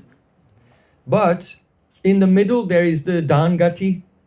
And then if you go some further, you gradually come to Darnivatan Kund and then the village of Anyor. Then after Anyor, you come to, before Govinda Kund, you come to Sankarshan Kund. Yeah, everyone knows? Sankarshan Kund. Now there's a very big deity, huge deity of Sankarshan there. So you come to Sankarshan Kund. So from Sankarshan Kund, if you continue some distance further, you get to Govinda Kund. But at Sankarshan Kund, if you make a left and go away from Govardhan towards the slightly southeast, there's a place there, and that is called Gauri Tirtha. Gauri Tirtha. So I took the Brajmandal Parikrama group there last year. Who was there? To Gauri Tirtha. So almost no one goes there. It's completely neglected place. There's no temple there, but the lake is still there. And it's on some private land. But I went and spoke with the local guards of the gates and to be able to drive our bus, to get a bus inside. So that place, that is called Gauri Tirtha. It is a lake, and there's a famous temple of Katyayani. Now it's unmanifest, but in Krishna's Uppercut Lila, there is the temple of Katyayani, and this is where Chandravali worships, just as Radharani worships the Suryadev, the sun god, at Surya Kund, which is just 3 kilometers away from Radha Kund. So similarly, there is a tradition in the family of Chandravali. She worships Katyayani or Gauri at that place called Gauri Tirtha. So we see at Govardhan, there is a predominance of Radhika's pastimes in the northern side of Govardhan, and on that towards the southern side, that is mainly Chandravali's place. So now just east of the Gauri Tirtha, there is a place called Labanga Kunj, and that is a forest of the clove trees. So this is the plan. Lalita and Brinda are going to get Krishna. Purnamasi and Vishaka are going to get Radhika, bring Radhika to the Labanga Kunj, and they're going, and Lalita and Brinda are going to get Krishna and bring Krishna from where he's been grazing the cows with his friends, and bring Krishna to meet with Radhika at Gauri Tirtha. So Purnamasi and Vishaka, they go away, and Lalita and Brinda set off on their mission. So as they're coming from the north, going towards the south, Lalita and Brinda, they arrive on the northern shore of Manasi Ganga. What is there? Chakleshwar Mahadev. And when Lalita and Brinda arrive, they look and they see on the other side of Manasi Ganga, on the southern side, they see Padma and Shaibya, the two best Sakis of Chandravali. Lalita said, "Oh Brinda, look, in the distance, there's Padma and Shaibya. Brinda Devi said, "Oh Saki, Vishaka would not tell a lie." Why would Vishaka tell a lie? What was that? Vishaka had informed them that the Karala, the grandmother of Chandravali, was arranging for Chandravali to stay with her husband Govardhan Malla on this day. So if you see the two Sakis of Chandravali, that means Chandravali must be around somewhere nearby. So when Brinda saw it, then she's immediately putting two and two together, thinking, how is it that these two Sakis are here? That means Chandravali will be here, but Vishaka would not tell a lie. She must be telling the truth. So there's something that we're missing here. Yeah? So much intrigue in Vraja Lila. Huh? So then Brinda Devi said, look, let's just wait here and on the north shore of Manasigang. Let's just spy on them and see what happens. So then Padma and Shaibya, they're walking along. And Padma says, "Oh Shaibya, don't be sad, don't be sad. Don't be unhappy." Shaibya said, "Oh Padma, my greatest desire is not fulfilled. I cannot pacify my unhappy heart." What is that? Padma wants Chandravali to meet in Gauri Tirtha and be decorated with flowers. But she's saying that it's not possible. So then they heard a voice. A voice is coming from somewhere. "Oh Padma, Chandravali should be quickly taken to Govardhan so that my child can decorate her with flowers." So then Shaibya, she said, "Oh Padma, that our elderly senior person, Grandmother Karala, she's again vomiting poison." That means her words. She's vomiting poison. It's terrible. She's saying, "Padma, take Chandravali to Govardhan so that she can be decorated with flowers, so that the Chandravali can be decorated with flowers." So then Padma said, "Oh, why are you saying it's poison? It's not poison. This is nectar. Why? Only drinking this, I've become full of strength, drinking the nectar of these words." Shaibya said, "How is that possible?" Padma said, "You silly girl, Gauri Tirtha is just by the side of Govardhan Hill." So, Shaibya said, "Oh, you are a great Pandit, you're a great scholar in understanding how to achieve one's aim and object. Because Karala had told Padma, you take my daughter to Govardhan." She meant take my daughter to Govardhan Mala so that she can be decorated with flowers. And so Shaibya was all upset. And Padma saying, no, we have plausible deniability. You told us to take Chandravali to Govardhan. Right?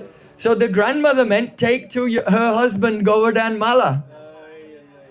But she said, we can't just play dumb. And it was her fault. She should have been more specific.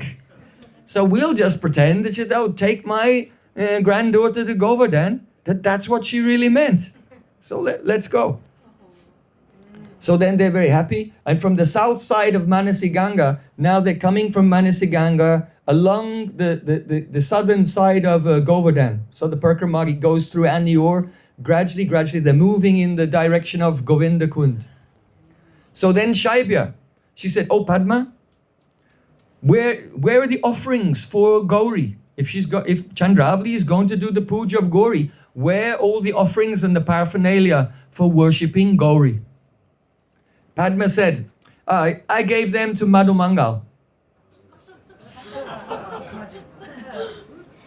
Now the plot thickens. You see, when Krishna told Brinda in the very beginning, "Ahara Gauri Tithe Madhusriyam Tatra Rantanitschami Padma Valambi Karaya Preya Padmanava Tangsikaya," you should bring the beauty of springtime to Gauri Tirtha. I desire to enjoy loving pastimes with my beloved who's decorated with lotus flowers and holds a Padma in her hand. Krishna was speaking in a disguised way, just in case. You can't be too careful with the operational security. And he was right, because it was heard by a parrot and it was spread everywhere. But just as Padma misunderstood what Krishna said and thought it means bring my beloved who holds onto the hand of Padma, Madhu Mangal said, he wants me to bring Chandravali to Gauri Tirtha? So Madhu Mangal is a Vidushak. Vidushak means a clown. And he's actually very rasik. He's a Priyanama Saka, and he's also very intelligent. So very often he does things which are hilarious, but he does them deliberately. But sometimes, intentionally, but sometimes he is unintentionally hilarious. And it just so happens that this is one of those times. So Madhu Mangal was confused by Krishna's message. And Madhu Mangal really believed that Krishna wanted him to arrange that Chandravali should meet with him in Gauri Tirtha. So he teamed up with Padma, and Padma had given the articles for puja, because Madhu Mangal's a Brahmin. So he'd given the articles of puja to Madhu Mangal. So then Shaibya said, oh, when I consider the utkarsh, the great qualities, the superiority of Radhika and her group, I become filled with despair. Padma said, don't worry. I have completely discouraged them. I have demoralized them by showing, and she showed the golden mala in her hair. I showed them this and completely demoralized the anti-party. So then Shaibya was very happy. And Padma said, today, on the auspicious Shravan Punima, at Gauri Tirtha filled with flowers which are dripping with honey, we will see our Sakhi Chandravali enjoying pastimes with Krishna. So Padma, she's already relishing the victory. She's already counting her chickens. There's a saying about that, I think. Right? So just then, as Padma was already relishing the taste of victory, though the victory was not quite there, there was a voice. And the voice was repeating her words. The voice was saying, but in a funny way, today, on the auspicious full moon day, at Gauri Tirtha, with the flowers dripping with honey, we'll see Chandravali happily enjoying with Hari. Shaibya said, who's that? Oh, look, it's that evil old monkey, Kakati, repeating your words in a hideous voice. Why is she mocking us? So then Padma, she got up and she ran after Kakati the monkey. Oh, you wicked old monkey, I'll set fire to your mouth.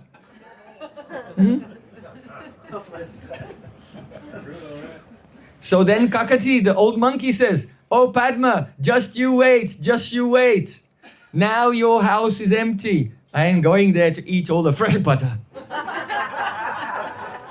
I know there's no one in your home now, so I'm going there. I'll raid your pantry and eat all your fresh butter. So then Shaibya said, oh, look, a monkey's going. She's going there. We have to stop her. We have to stop her. Padma said, don't worry. Don't worry about anything. Because Chandravali's grandmother, Karala, is there at the home. And so don't worry. If the monkey goes there, Karala will, with the stick, chase away. There's no problem at all. No problem. No, trust me. Today is going to be a great success. Famous last words. So then Padma said, look. They're just coming south and they're approaching. And they see in the distance, near Sankarshan Kund, Krishna is there. So Padma said, oh Shaibya, look. Krishna, look there, is a Subal. He's leaning on a stick. He has a stick for controlling the cows. He's leaning on his cowherding stick. And he's with so many cows and he's singing, re, cowherd boy songs. So then, you know that if Subal is around, then Krishna may be around nearby. Then Shaibya walked a little bit further and she said, look, on the east of Sankarshan Kund, I can see Chandravali is coming. So then Padma was overjoyed. And she said, oh, Krishna's face is smiling like a beautiful lotus flower. He is walking with the gracefulness of an intoxicated elephant.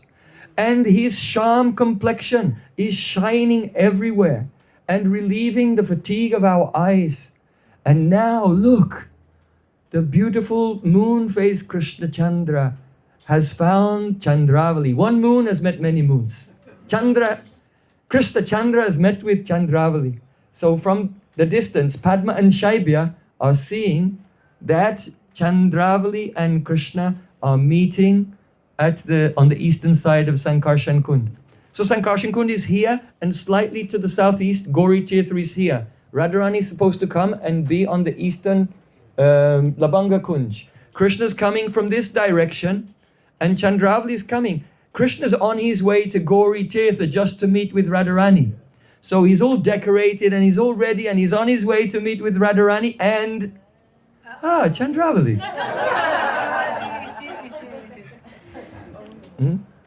And Shaibya and Padma are in the distance watching what's going on. So then,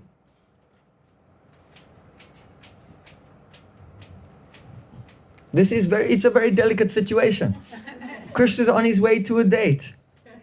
And where they're meeting on the eastern side of Sankarshan Kund, it's like halfway between Govardhan and Gauri Tirtha, which is really close by. So Krishna is nervous. He's looking around because this is very delicate. Perhaps Radharani will see them on the way. And so Krishna's thinking, what can I do now? So then Krishna, hiding in his anxiety, said, "Oh, my beloved, I am very fortunate today because the two bumblebees of my eyes have found this pot filled with the honey of all golden beauty." That means Chandravali. So he's speaking in a beautiful way to give joy to Chandravali.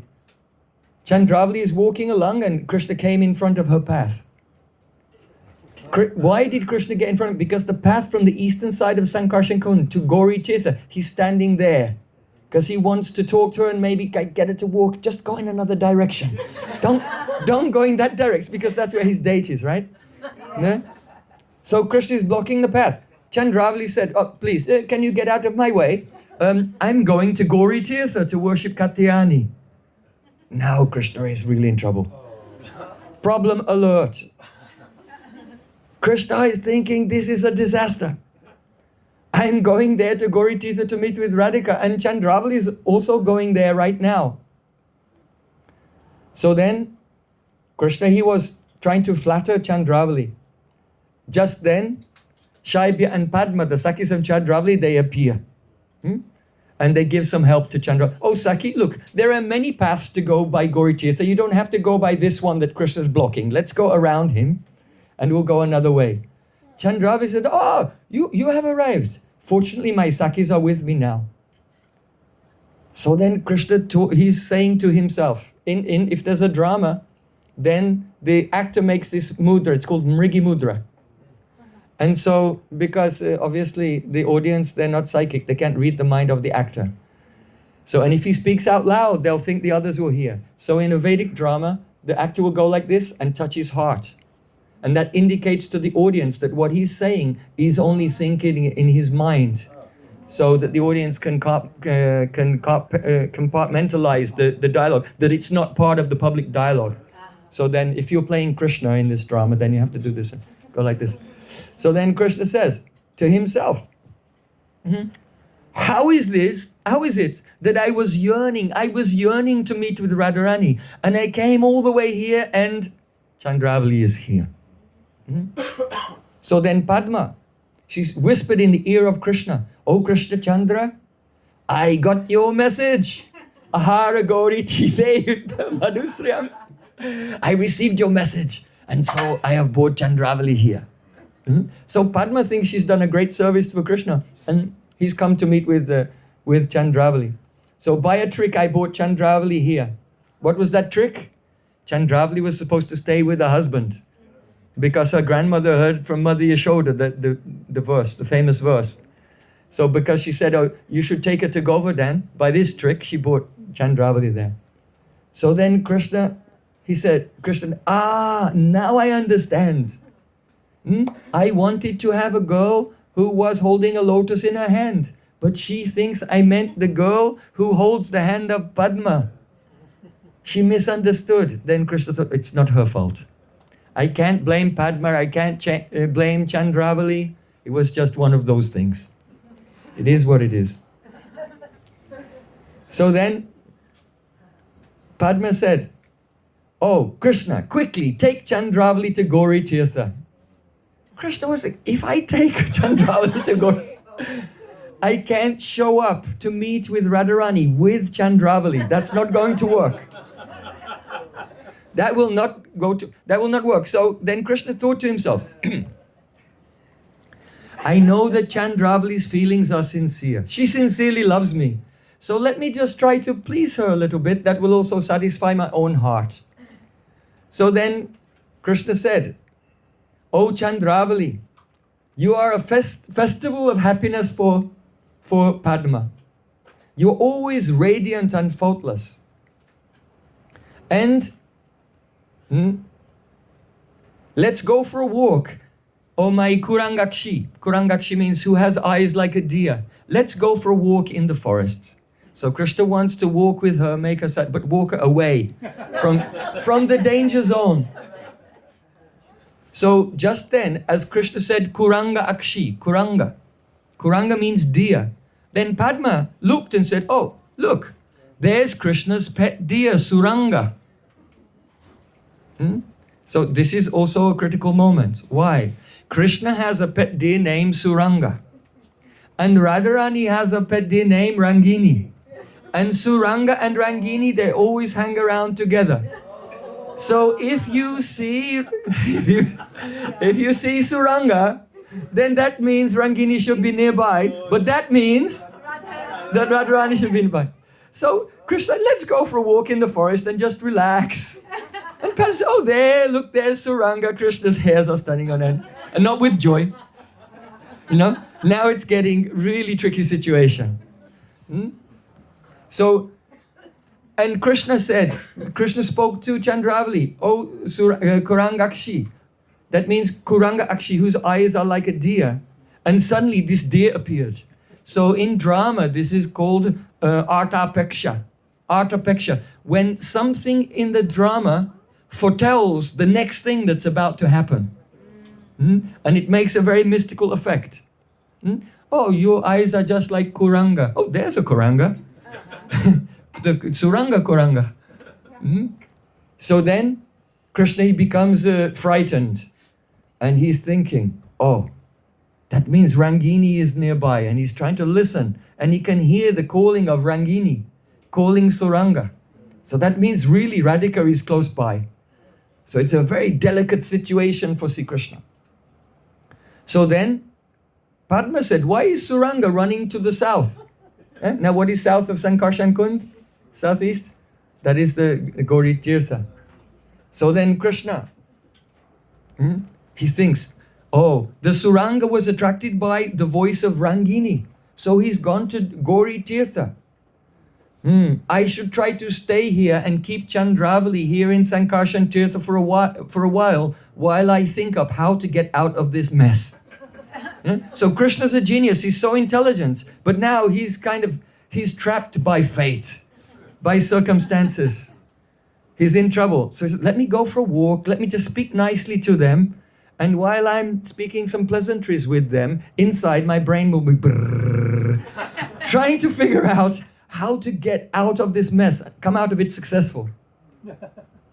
So then Krishna and Padma and Shaibya and Chandravali, they're walking, they're having so many pleasantries. It's a very long drama. In one class, what can we do? So I'm skipping so many things. If you want to go into detail, then come and stay in Vrindavan with us for the whole of Kartik and through December and January, February until Gaurpanim. Just come and stay in Vrindavan and study the poetry of Rupa Goswami every day. Might extend the invitation.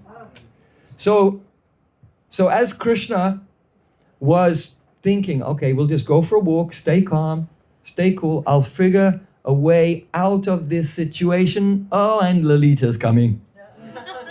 The worst thing that could possibly happen, Lalita and Brinda are coming there. They're in the distance. Lalita said, "Look, Brinda, look, there's a serious problem ahead of us." Brinda said, "What?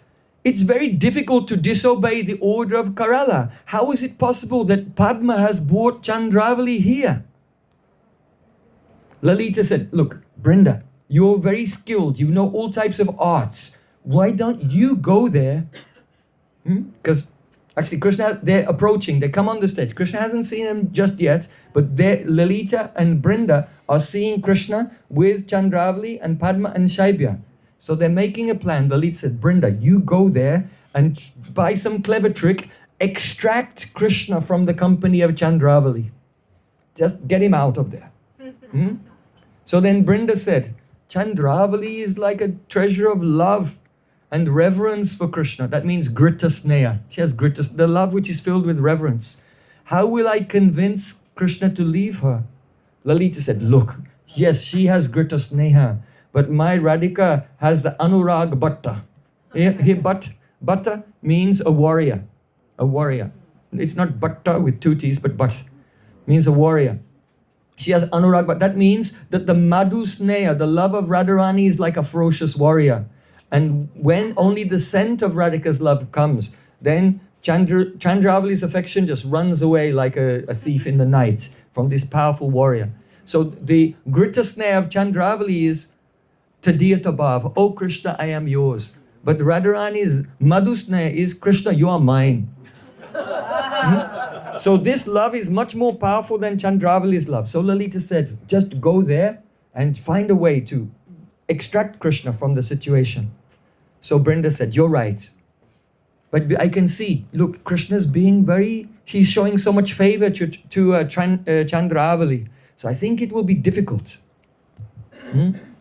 So Brinda said, "Look, let's go there. Let's both go there and try to understand what's going on, just what the situation is first." So then Lalita and Brinda, they show up there. When Shaibya saw them, she's whispering to Padma, "Oh Sakhi, Radharani must have come to Gauri Tirtha. Look, Lalita is coming from that direction." Padma said, "Oh, what harm is there for us? Krishna is not going to leave the company of Chandravali now."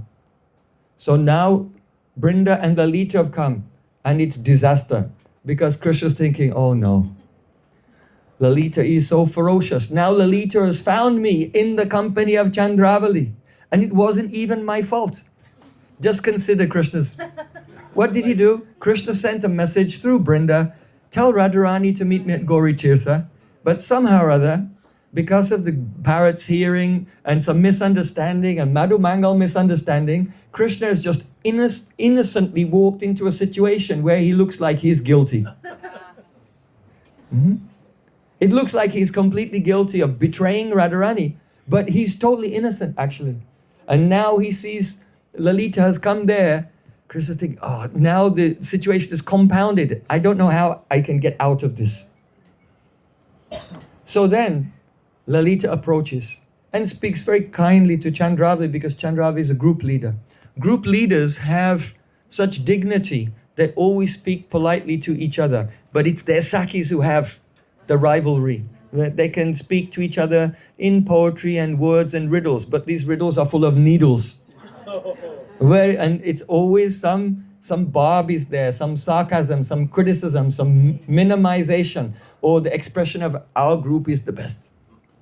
So Lalita, she said, "Oh Sakhi Chandravali, this dear Suranga has been ignoring his beloved Rangini and he's become a debauchee. This Suranga is going here and there and meeting with so many other does. So I think that we should not allow Rangini to stay with him anymore." So Lalita is speaking, but this is one type of indirect speech. She's talking about the deer, but the implication is this deer, this Kuranga, Ranga means play and Ku means bad. This playful wicked person. So the inner meaning is this Krishna Why did you forget our Sakhi for a whole month? And you are associating with Chandravali and others. So Krishna, you should give an account for yourself. So on the pretext of speaking to Chandravali about the deer, she's actually saying through the side of her mouth, Krishna, what are you doing here? Why did you meet with Chandravali? Why have you been ignoring my Sakhi? You should give an account for yourself. So then Krishna also, on the pretext of defending the deer, he's actually defending himself. Oh, Lalita. You are criticizing our Suranga unfairly. He's becoming like an advocate on the part of Suranga, but really he's defending himself. You are criticizing our Suranga unfairly. You don't know the true intentions of his heart. You should deliver a message to Rangini. Oh, beloved doe of Suranga, this deer only desires you, and his heart only belongs to you. So on the pretext of defending the deer, Krishna is telling Lalita, no, you don't understand my heart. Just go and tell Radharani, I only belong to her. I'm not at fault here. So then Padma said, when Padma saw that Krishna was talking to Lalita, Padma said, whispered to Krishna, oh, now you've attained your beloved, you can abandon us. We are not qualified to associate with you. So now everyone's going to be upset. Chandravali and her group will be upset. Radhika and her group will be upset. Krishna will be left with nothing.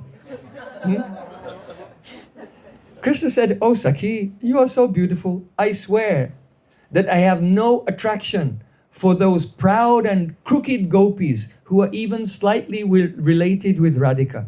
So Krishna is telling to Padma, I have no connection with those proud crooked gopis who are even slightly related with Radhika. But Krishna, he knows the Sanskrit in such a way that it means the opposite. I have no connection with those gopis who are not related to Radhika. Just like he can say, Pratiyata prajam snehas teham stribi sumadhyama. Oh, gopis, you should return to Braj, don't stay here. But he says in such a way that it means don't return to Braj, stay here. So then Padma, she said to Lalita, now remember, Padma and Lalita, they have a special relationship. So Padma is saying, oh Sakhi Lalita, how wonderful, how wonderful. Your name is Anuradha because you always follow Radha. How is it today you've come here without her? She's trying to get her to admit, I didn't come without her, she's just nearby, right? Your name is Anuradha. That's a name for Lalita, because you always follow Radha. So why did you come without her today? Lalita said, you know that with great thirst, the bumblebees come and they kiss the cheeks of the king of the elephants. But the elephant who is thirsty, he goes to the lake. The lake does not come to him. So it looks like they're just speaking in poetry, but this poetry is very deep. The meaning is this: when an elephant is in rut, then some type of musk comes from the temples of the elephant that's very attractive, and all the bumblebees come flying and they try to taste it. But the elephant has big ears and he flaps his ears and whisks away the bees. And when the elephant is thirsty, then the lake doesn't come to the elephant goes to the lake. So by speaking this poetry, the Lalita is saying, look, you came here to meet with Krishna, but you are like bumblebees. But Krishna, he's just like the ears of the elephant, just whisk away the bumblebees. He's trying to get rid of you. Don't you understand? Krishna's trying to get rid of you. And the Radhika is not going to come here to meet with Krishna. When the elephant is thirsty, the lake doesn't go to the elephant has to go to the lake. Because she said, oh, Anuradha, why did you come here alone? And then she just starts talking poetry about elephants, like this. So this is the way. Now at this point, Chandravali just stepped to one side, right? Because it's below the dignity of the Yuteshwari to be involved in this catty squabbling. So Chandravali's just moved off to one side, and Lalita and Padma, now they're going at it. It's all poetry and it's all about nature and trees and elephants and bumblebees and lotus flowers and moons and the seasons and everything. But they're needling each other. So then this argument is going on. What Rupa Goswami has revealed, it's just something completely amazing. Completely amazing. So, but we don't have time to go into everything to now. Come to Brajmanda. So then the Padma and Lalita, they're quarreling with each other so much. But then, suddenly, Padma said, "Oh, Sakhi Chandravali, why did you give up the worship of goddess Durga, who is the mother of Ganesh, and stay in this place near Sankarshan Kund with this bad company, the bad company of Krishna?" Krishna said, "Oh, Padma, Chandravali is very fond of me, but you always forcibly prevent her from associating with me. You're just like the Kerala grass. There's one type of grass, and this grass stops the jasmine. When the jasmine vine is trying to wrap around a tamal tree, then this Kerala grass comes and blocks it. So you are just like the Kerala grass who stops the Chandravali, who's like a jasmine vine, from coming to the tamal tree."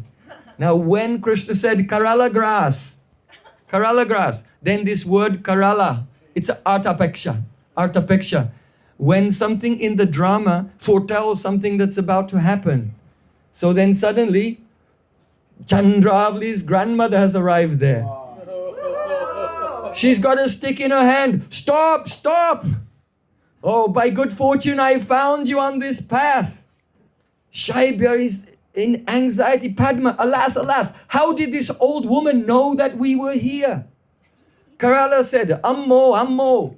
Ammo means aha. It's a type of angry expression in a Prakrit Suraseni.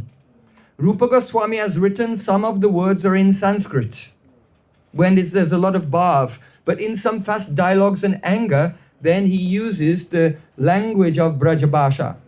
So what is called Brajbhasha today, that is actually not the Brajbhasha at the time of Krishna. What they call Brajbhasha today is some mixture of some old Hindi and some Urdu. It's mixed with some Persian influence as well. But the actual language of Braja 5,000 years ago was called the Prakrit Suraseni. So Rupa Goswami has written in a mixture of Sanskrit and Prakrit Suraseni. So ammo means aha, in an angry mood in Suraseni. Kerala said, "That old monkey who is greedy for butter told the truth." In other words, when Kakadi said, "Hey Padma, I'm going to go and steal butter in your house," what she was really doing was going to tell Kerala, "Oh, your granddaughter is going to Gauri Tirtha." And Kerala had given strict instructions that she should meet with Govardhan. Right, Govardhan. So then Lalita, she saw the old monkey Kakati had come there, and Lalita said, "Oh, Kakati, the next time I have the chance, I will give you some makanan mishri." Because Lalita's thinking, what a great service this old monkey has done. Because we're trying to get Krishna out of the hands of Chandravali. But who did it? Brinda could not do it. Lalita could not do it. Who did it? Kakati. Yeah. So Lalita said, "Oh Kakati, next time I see you, I'll give you makanan mishri when I get the chance." Then Krishna said to Chandravali, "My beloved, I don't see where we can hide. Govardhan is on our left with its tall peaks. On the right, the Abhimanyu is herding cows. And there are no places to hide, and behind us, and this old woman is in front. What should we do? What should we do?" Chandravali said, "Oh, this is Chandalini." She's calling her own grandmother a Chandalini. Chandalini means the outcast dog-eating person. She's so angry. She's calling her own grandmother. "Oh, this Chandalini has come here." Why? She becomes so cruel. So then Kerala said, "Oh, look, this boy is here. He's dark as the kajal, and he's a black snake. He throws his sidelong glances here and there, and by his glance it destroys the good reputation and the chastity of all the respectable girls in Gokul. Oh, Sham Sundar, you black boy, Don't you know whose wife this is? Listen to me. She is the wife of the great wrestler, Govardhan Mala, who is like a second King Kamsa. He's like a second king of the Bhoja dynasty. Krishna's fearless. He said, oh, Karalika. Her name is Karala, but very sweet way, Karalika. Oh, Karalika. So he's like a second Kamsa. He's like a second king of the Bhojas. So what? What of it? Karala said, look, listen, Krishna, it's true that here in the middle of this forest, you think that you're the king. You're the Vrindavanishwara. You think you're the king in this forest. But when the real king comes, then you'll have to lower your head in shame. Krishna said, oh Karala, I swear to you, only the sight of Chandravali makes me tremble in fear. So Krishna's trying to say that I never came here, we just met by chance. And I would never touch her, because only seeing her I start to tremble. And so that's true, but not in fear. So then Karala said to Chandravali, oh, you wicked girl, I know you spend the sleepless nights in the forest. From childhood, you've been expert at sneaking out of the house and meeting with Krishna. Or your chastity has been destroyed by tasting the remnants of Krishna's lips. And those lips of Krishna have already kissed thousands of other gopis. You should stop exactly where you are. Then Lalita came to Karala and said, oh noble lady, there's no fault if the western direction wants to follow the lord of her life, Varuna. Varuna Devi is the lord of the western direction. And what is the fault of the sun who removes the darkness? But it is the lecherous twilight that brings the two together. So the eastern direction should be with Varuna, but comes together with the sun. But how? Because of the twilight. So Lalita is saying this. Why? Because if she says, look, Krishna is innocent, Chandravali is innocent, all fault lies with Padma. Right? So because Lalita has a very great enmity towards a Padma, she's trying to get Padma in hot water. So yes, it's all the fault of a Padma. So then Karala said, oh Lalita, my dear daughter, you speak the truth. It's that Padma who's destroying the reputation of our family. So then Karala took a stick and she began to try to beat Padma. And Karala was chasing Padma, and Padma is dodging the stick of Karala. Padma said, oh noble lady, I don't understand why you become so unhappy. We were just following your orders. You told us, take Chandravali to Govardhan. I just did what you told me to do. So then Brinda said, oh, this rascal Padma, he's so tricky. She's trying to get out of a good beating by twisting the words of the Karala. Brinda said to herself, but then openly she said, oh noble lady, this girl is foolish. You said one thing, but she took it in another way because she's not so bright. So you should forgive her. So then, Karala, she calmed down. When she calmed down, then she breathed a sigh of relief and she looked towards Lalita. She said, you just wait. You just wait. I'm going to bring Jatila. But she didn't say it to Lalita. She said to Lalita, you just wait. And then, I'm going to bring Jatila. And so in a foul mood, Padma, she ran away from there. So she's made a threat to Lalita, but Lalita doesn't know what the threat is. But just like Kakati went to Chandravali's grandmother, now Padma being defeated, she's going to sabotage. Because Chandravali cannot meet with Krishna now, but at least Krishna should not meet with the rival, with Radhika. So then Padma, she sets off, and where is she going? To Yavat. So then Padma exits. Then Karala said to Chandravali, come on, let's go. We should go. And she takes Chandravali back to the Sakistali, in the direction, if you're on the other side of Govardhan, and you go past Manasi Ganga, and you keep going to the Radhakund Parikrama road. Just after Manasi Ganga, on the other side of Govardhan, on the left side, there is a Sakistali, that is the village of the in-laws of Chandravali. So now Chandravali is gone, Shaiber has gone, Kara has gone, and Krishna is because he was in such a tricky situation. So Krishna is sighing with relief. And Sri Krishna said, "Oh Brinda, now you have achieved your goal." So Brinda Devi said, "Oh Madhav, the Madhav Lakshmi, the personification of all the beauty of spring, is now performing pastimes at Gauri Tirtha, and she sent you the gift of 2 slightly blossomed champak flowers." And Brinda gave 2 flowers that were sent by Radhika through Brinda to give to Krishna. So then Shri Krishna, he takes the 2 flowers from Radhika and he said, "Oh, just wait a moment. I just have to go to see what my cowherd boyfriends are doing, and you go ahead to Gauri Tirtha and I'll come and meet you there very soon." So just then, Lalita and Brinda, they're going in the direction of the Gauri Tirtha. So on the bank of Gauri Tirtha, there is Labanga Kunj, where Radhika should meet with Krishna. And there is also a forest of mango trees. So as Lalita and Brinda are approaching the Gauri Tirtha, then Lalita says, "Oh Brinda, look in the distance. Purnamasi is there with Vishaka, and they're hiding in the forest of mango trees." That means Purnamasi and Vishaka have bought Radharani.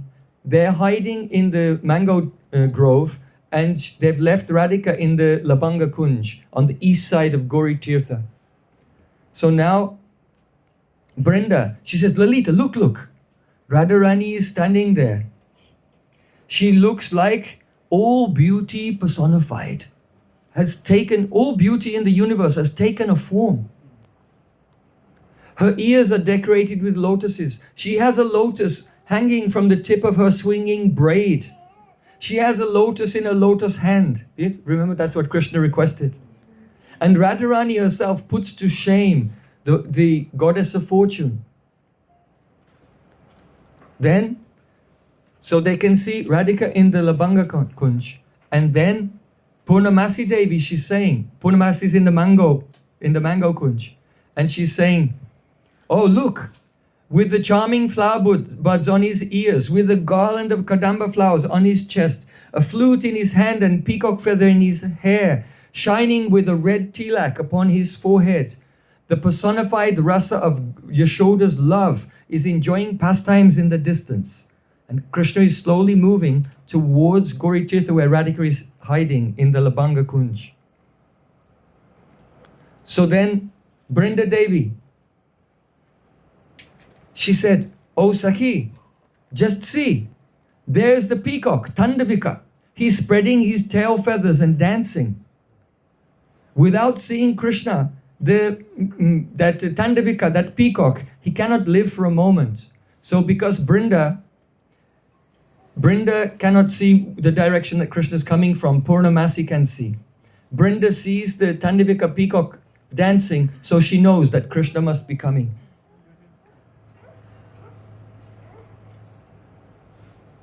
So then Brinda, she said, look, Krishna is playing his flute. And by playing his flute, he's gathering together all the cows. So then Lalita said, "Oh, Radhika is hiding there and Krishna is there, but they haven't seen each other yet." But now Krishna looked and Krishna saw Rangini. So Rangini is Radhika's deer. So he knows that Radhika is nearby.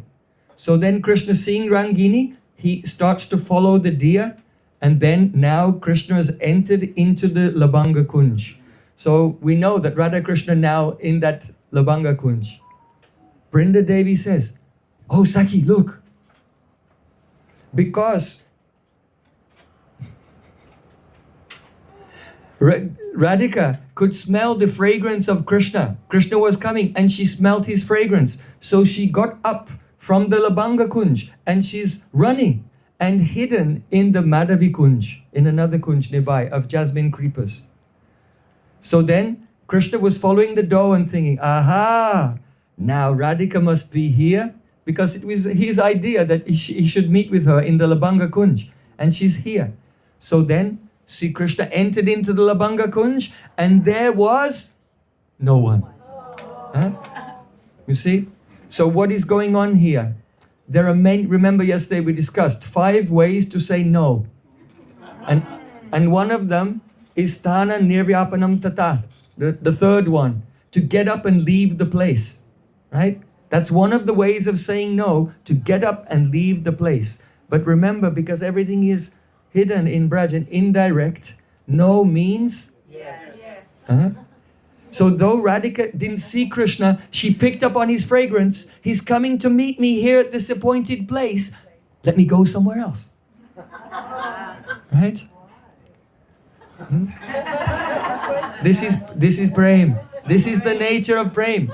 So Radhika's got up and she's gone to another kunj. So Krishna comes there and she's not there. But what happens? Oh, we were just quoting this verse the other day. Radha Karavati Tapalla Vavallarike Radha Padanka Vilasan Madhurastalike. May my mind always relish this beautiful Vrindavan whose creepers are being picked. The flowers are picked by Radhika's own hands, and the dust of this Braj, which is beautified by the lotus footprints of Radhika. So though Radhika left and went to another kunj to say no, which means yes, Krishna looked down and saw the beautiful footprints of Radhika.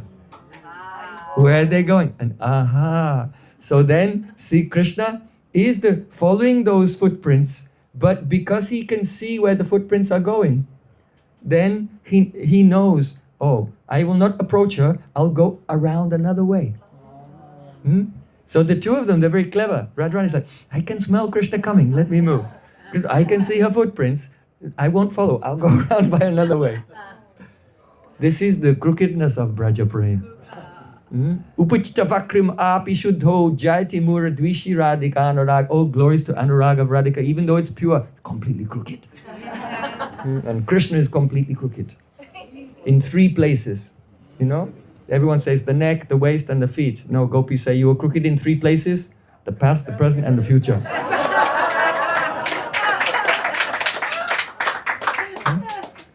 Rupa Goswami is Rasik. Radha and Krishna are Rasik. If Radha and Krishna meet, it's not just that they just show up at the same place. Hi.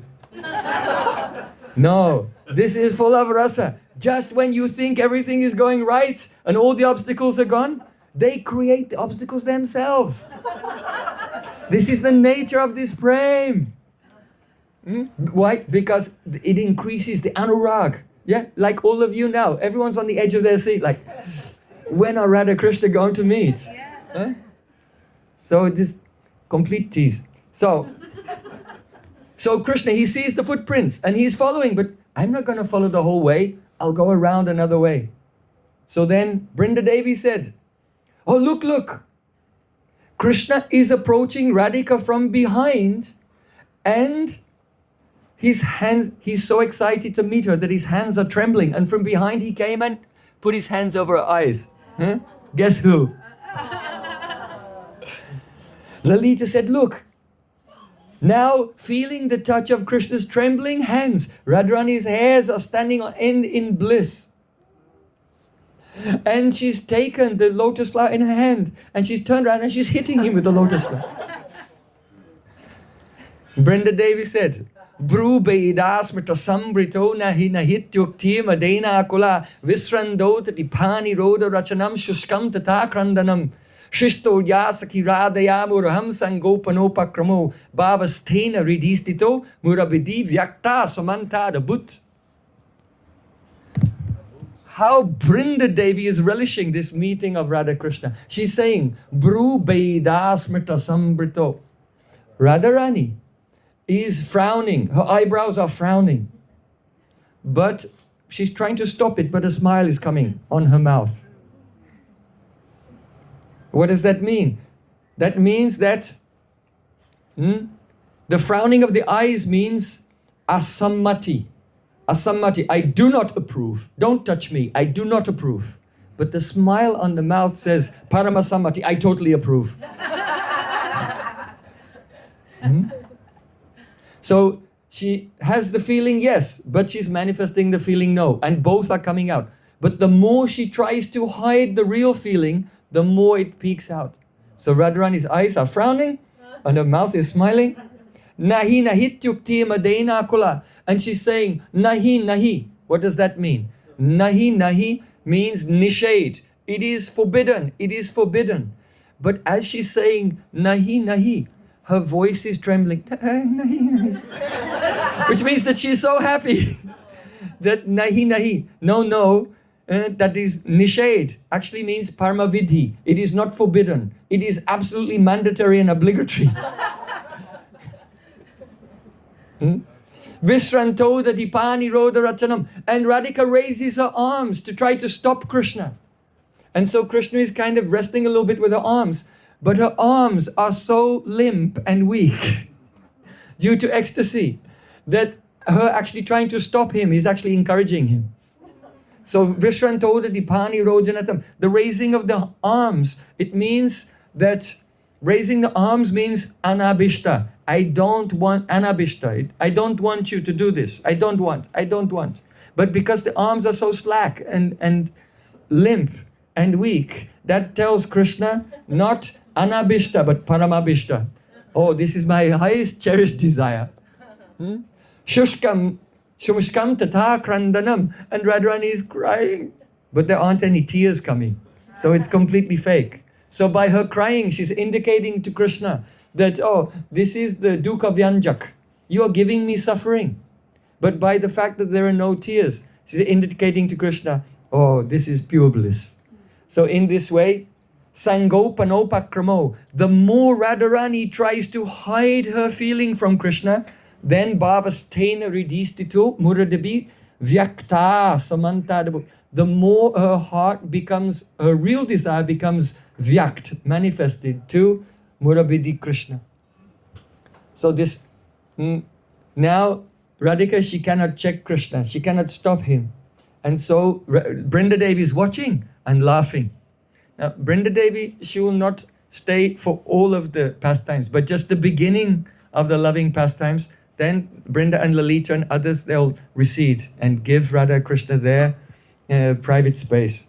But Brinda is seeing now, and she's laughing. Nairanjanyam upayoto parigalam modashrani lochane sweda duta vilepana kilakucha dvanjam jaho ragitam yogal sukyam agadu raspuraditis prakshodayam sanginam radhe nive iyam tava shlatguna shanke mamuksham dade. So beautiful. She's saying, and now Radhika, she's not within earshot, but she's just talking, oh Radhe, your tears of joy are flowing and they're washing the kajal from your eyes. So Radhika has black kajal on her eyes, but so many tears are flowing that the kajal is washed from her eyes. So her kajal is called Anjan and she become Nairanjam. She's become free from kajal. Then, mod astruni lochane swedu duta vilepanam, and the tears are running down your body, and the top of the chest of Radhika is decorated with kumkum, which is red, rag. And Radhika is in such ecstasy, she's also perspiring. And the perspiration and tears have washed the red kumkum from the top of the chest of Radhika. And the lower part of Radhika, her body is trembling, trembling. And then the waist belt of Radhika, that means the drawstring on her skirt, which ties to keep the skirt on, the knots are becoming loose.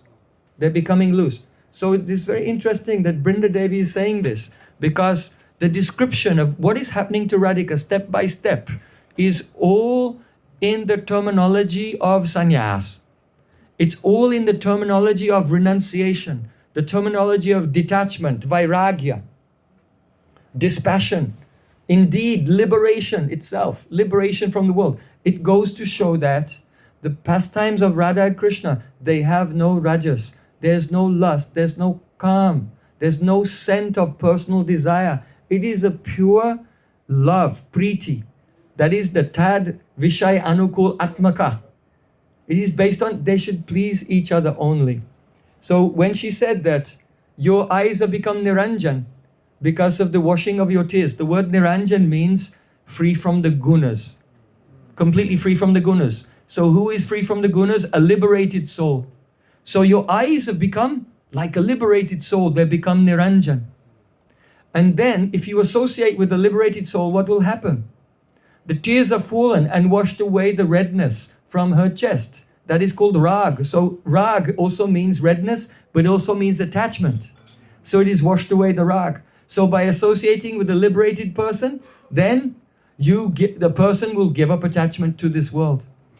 And her body is trembling, indicating yog outsuk. That means the eagerness to unite with Krishna. But yog outsuk means the eagerness to do yoga sadhana. So if you associate with the person who is giving up rag, then you think, oh, I want to do some yoga sadhana as well, so I can become like that person. And then the string around her waist, the nivi, that is the shlataguna, that the knots have become loose. That means that if a person will associate with the person who's doing yoga sadhana, what will happen to them? Then the three gunas become loose. Like this. So there's a parampara here. The first person associates with someone who's doing yoga sadhana, and by this, their gunas become loose. He associates with someone who's given up rag, and he has a desire to do intense yoga sadhana. And one who's giving up rag he does that because he associated with a liberated person. So in this way, the eyes of Radhika, the chest of Radhika, the body of Radhika, and the Nivi Bandhan, which is the knot is becoming loose. These are all ecstatic symptoms.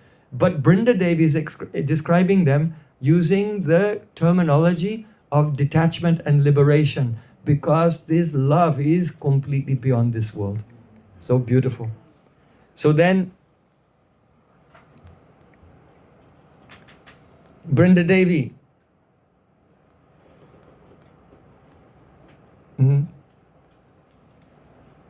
Brinda Devi and Lalita, they go a little bit to the distance. And then Lalita noticed, oh, what is that? There was a swarm of bees going in the direction of the Madhavi Kunj. But now this swarm of bees have come out from the Madhavi Kunj and they're going in another direction. How is that possible? So then Brinda Devi said, oh, it means that Radha and Krishna have left the Kunj. Now bumblebees, they're very much attracted to the fragrance of Tulsi. So when Radha and Krishna meet together, then the fragrance of Tulsi manifests. This is why Tulsi is so dear to Sri Krishna.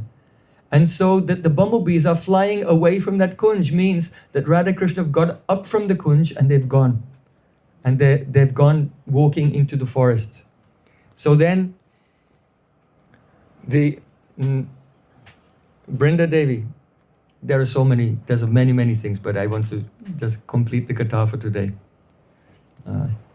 Many profound things in here. Brinda Devi and Lalita enter into the Kunj and they look and they see the bed of flowers. And from the drops of kumkum, from the drops of chandan, from the drops of kasturi, from the footlac, from the broken flowers and the broken pearl garlands and so on, they can see that. And they have a spurti of the pastimes. It's like reverse engineering. By just looking at the scene, they can understand what type of beautiful pastimes have taken place there. So Brinda Devi, she's amazed. She says, Chakrida Yara Jasiranda Chasutta Badha, Gokarna Mata Chikara Navabidda Karna, Sayam Kuta Pravara, Bibrama Kaushalani, Radyaja Gista Batavairijitam Jigaya. I remember, seems like yesterday that Radhika was a little girl. She was just a small girl and her hair was in pigtails. And it was only, the hair was only as long as the ears of a cow. You know, Indian Brahmin cows, their ears fall down like this on either side of the face. So Radharani, her hair was in pigtails and it was only this long. And it was tied with a red string. And she just had, as a child, her first ear-piercing ceremony. And after the ear-piercing ceremony, then the parents, they put some kumkum and the turmeric on the ears so that there will not be an infection in the newly pierced ear. So Radharani, she has newly pierced ears. She said, I remember, she has newly pierced ears. She has the pigtails like this, very short. And when she was a little girl, she saw, oh, how do my earrings look? And she was looking in the mirror, trying to see her earrings like this, and the pigtails were swinging here and there. How cute. I remember it just like yesterday. But now I'm seeing, how did she become so expert in loving pastimes? That even I can understand by the condition of this Pushpashaya, that even though Krishna is Ajit, he cannot be conquered by anyone, but Radhika has conquered Krishna. I understand this. So the idea is that when the Kishore Avastha comes, when the teenage time comes, then Radhika's the Madhur Prem manifests. And it is not only that Radhika's love is the guru of Krishna, but Prem is also the guru of Radhika. Where did Radhika learn all of these things? It was Prem itself that has taught her. Krishna Ranachaya Prem Bhakta Ranachaya Apaninachaya Tina Nachi Ekatai. Prem makes Krishna dance, Prem makes Radhika dance, and Prem itself dances. So Prem is like the professor, and Radha and Krishna like the two students. Vishnu Thakur calls that love Tarunya Bhatta, the professor of adolescence. The professor of Radhika's adolescence has come and giving lessons to Radha and Krishna in the arts of love. So then, now they understand that Radha and Krishna have gone to another place. So then, Lalita and Vrinda, they follow and they see that Radha and Krishna are sitting together in another kunj. Vrinda Devi said, let's listen to what they're saying. Radharani is saying, oh, place a blue lotus on my ear. And Krishna's taking a blue lotus and put it on his ear. Radharani said, you should decorate me with the Patravali. That means that Krishna will take some kasturi and paint new decorations. You know, Patravali means vines and leaves and flowers on the face of Radhika. She said, oh, Radhika's telling Krishna, you should place a belt of kadamba flowers around my waist. And because if my Sakis see me and I'm not decorated, they'll make jokes at my expense. So Radhika's telling Krishna, quickly decorate me, so that when I see my Sakis, they'll not criticize me. So then Krishna's decorating Radhika.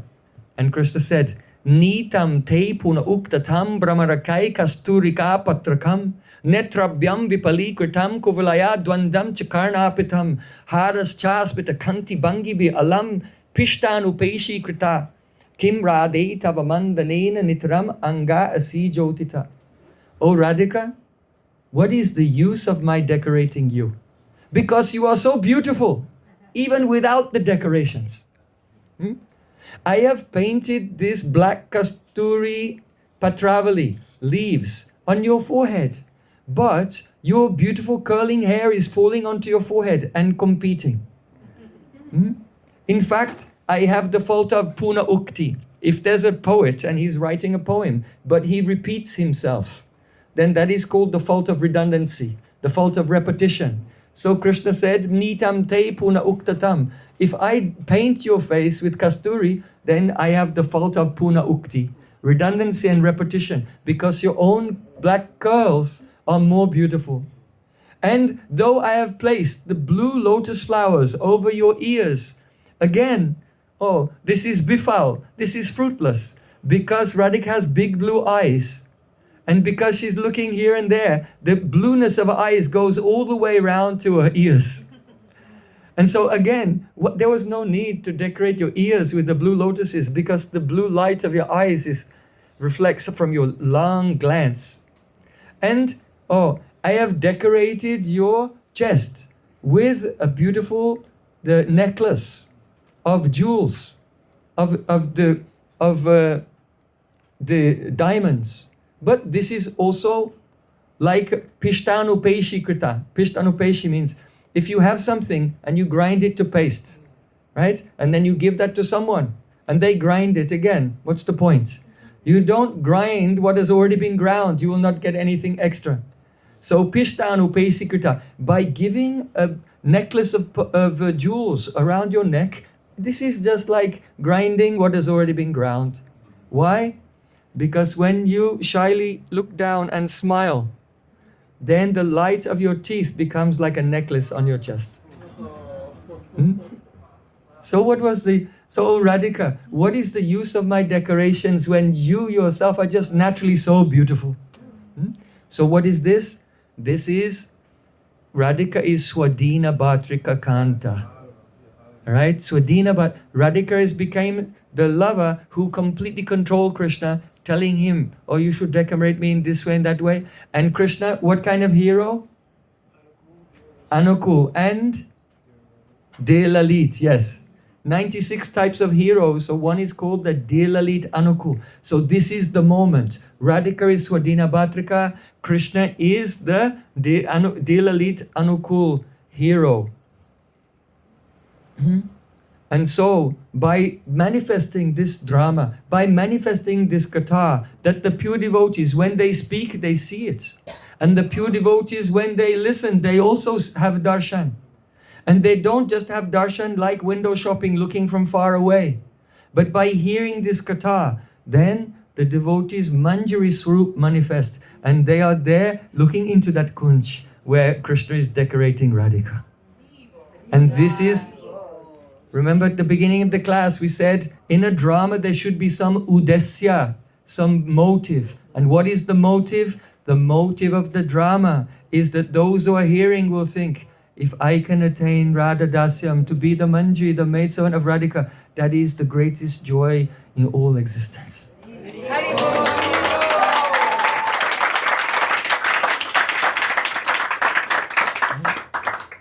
So, another very significant point here, just to conclude. In Manashiksha, Raghunath Das Goswami said, Ratim Gori Lilay Apita Pati Saundarya Kiranay Sachi Lakshmi Satya Parivabati Saum Bhagya Balanay Vasika Rais Chandravali Mukhanavina Brajasati Chapatya Radyatham Haridayitaradam Bhajamana. It means, Srila Bhaktivinoda Thakur in the explanation, his commentary said, without taking shelter of Krishna's Purna Shakti, then one can never attain the fullest realization of the beauty and sweetness of the absolute truth. And therefore, Raghunath Das Goswami has given this verse to encourage everyone, take shelter of Radhika. Become the Dasya of Radhika. And then one can see the incomparable beauty that no one else will ever see. Only the maidservants will see this. So, in this verse he said, O mind, give up all attachment and worship Radhika. Why? Because she inflames Rati, the consort of Cupid, Gauri, the consort of Lord Shiva, Lila, the consort of Lord Narayan, by the rays of her beauty. She vanquishes Sachi, the wife of Indra, and Lakshmi, and Satyabhama, by her good fortune. And Vasikarais Chandravali Mukhanavina Brajasati. She dissipates the pride of all the chaste young girls of Braj, headed by Chandravali, by her power to bring Krishna under her control. Yeah. Right? So what is Raghunath Das Goswami saying in this verse of Manashiksha? He's pointing towards this moment here. And especially this moment. And the reason why it's especially this moment is Rupa Goswami in this Act 7 is giving a moment of great abhiman, pride. Radhikara dasi yadi hoi abhiman, shigala malai taba gokulakan. If anyone will have pride in being the Dasya of Radhika, oh Radhika, I'm so proud of you. Then you don't have to do anything to attain Krishna. Krishna will be included like a free gift. In that, if you can just have that abhiman. So in this very moment, which has been portrayed today in this Harikatha, this is the abhiman. Oh Radhika, you are so great. You are not only greater than all the other gopis, you are not only greater than Chandravali, but you are enjoying loving pastimes with Krishna in Chandravali's kunj at Gauri Tirtha. It's one thing if you meet with Krishna in your own kunj, in Seva kunj. But you are enjoying with Krishna in Chandravali. So that is a param vijayate.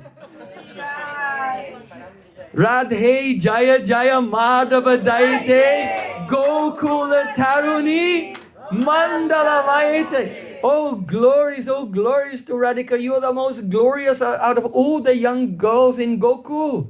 Why? how you have controlled Krishna, and right there in the middle of the enemy territory. Huh? And Chandravali could not do anything. How glorious is Radhika. And Radhika can also defeat all these various goddesses and other gopis, because when the Rudabhav turns into Adirudabhav, so that Adirudabhav is only in Radhika's group, or Shamala, the friendly group, by association with Radhika. It's not naturally in them, but by associating with Radhika, sometimes they can experience. So Adirudabhav is really the property, the sole property of Radhika and her group. It's not in others. So one of the symptoms of Modan, the first level of Adiruddha, is Premoru Sampad Kanta Atishai. And that means that this love Modan, Adiruddha, makes Krishna tremble and disturbs him in such a way that even other goddesses and other gopis, their love, it cannot affect Krishna in that way.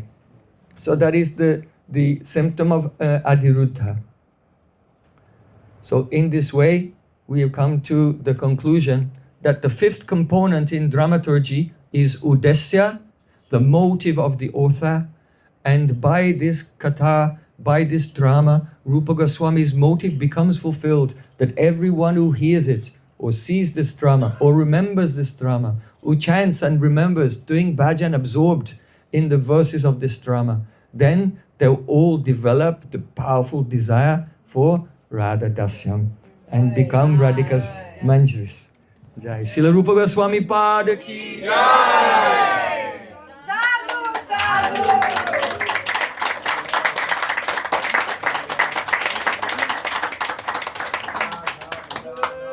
I pray that you can all feel some abhiman when you say Radhe, Radhe, Radhe, Jai, Jai, Jai, Si Radhe, Jai, Jai Radhe. So that's even not the end of the act. We're only halfway through. So it gets even. There are so many loose ends. There are so many. Remember, what did Padma do? Oh. Right. Okay. So what happens next? We'll explain in the next festival in North Carolina.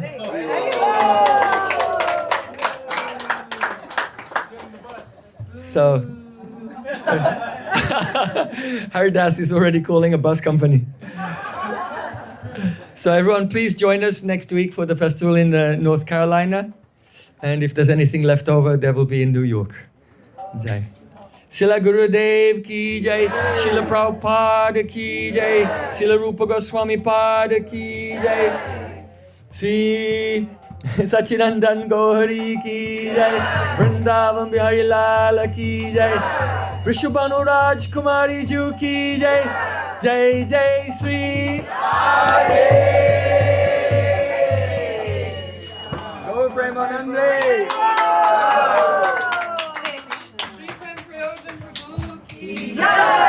Hare Krishna. So we'll sing one kirtan now for the pleasure of Shri Radha Govinda. Mahaprasad will be served and I'll stay here in the afternoon. Some devotees want to speak to me, so I'll be here and we can meet. You can speak to Brinda, give your name to Brinda and she'll make a schedule.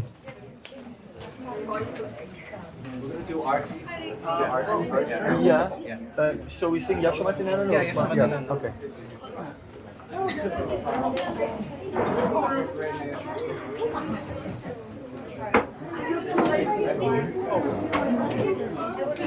I need a little bit of water.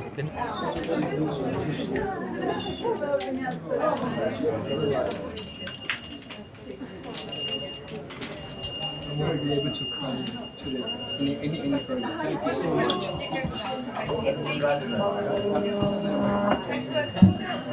Keep it in your heart forever. Keep it in your heart forever. Don't let anything else come in. Just relish this forever.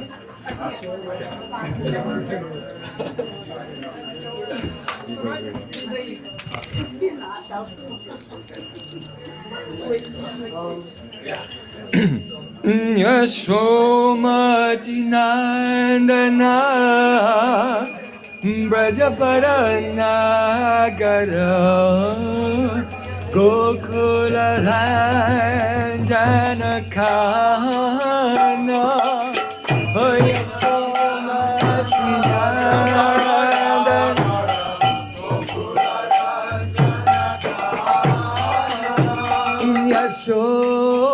Yashomati Nandana Prajapara Dhakara Gokula Ranjana Thana Yashomati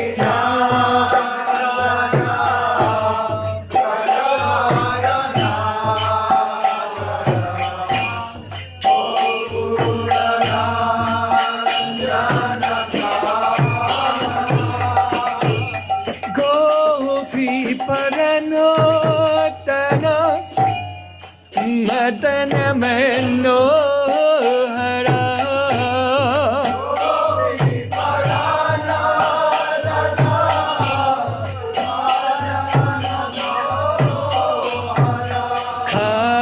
Kaliya Dhamana Vidhana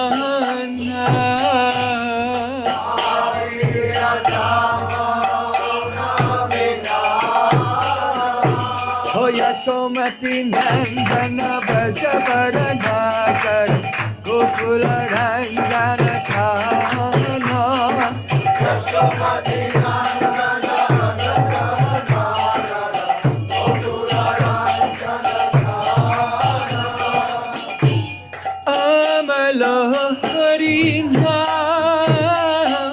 Aviyo Vilasa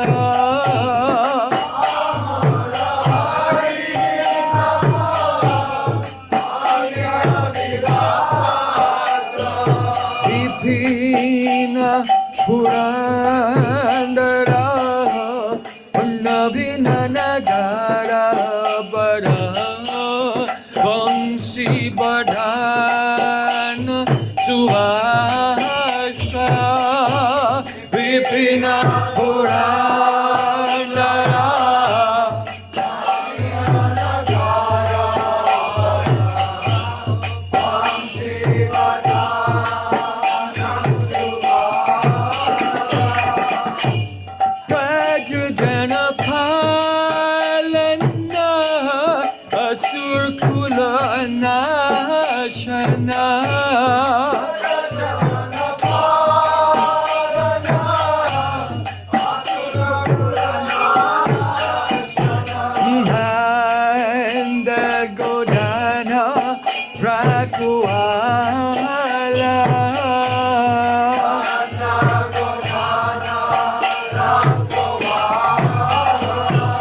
Yashomati Nandana Vrajapara Dhakara Gokula Ranjana Thana Yashomati Nandana Vrajapara Dhakara Gokula Ranjana Thana Govinda Madhava Navanita Thakara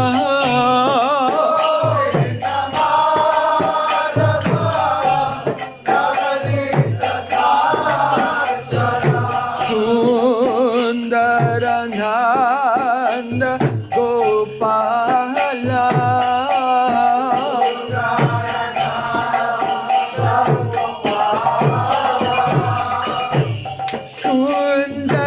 Sundarananda Gopala Sundarananda Gopala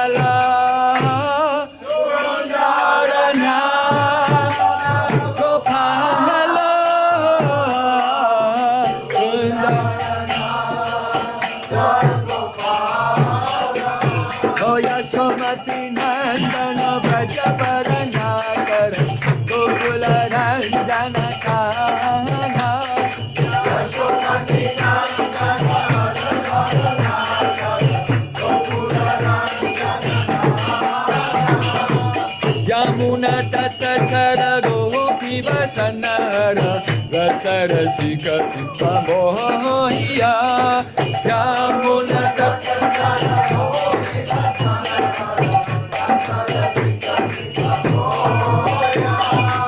Shirata Vallabha Vrindavana Natavara Shirata Vallabha Vrindavana Natavara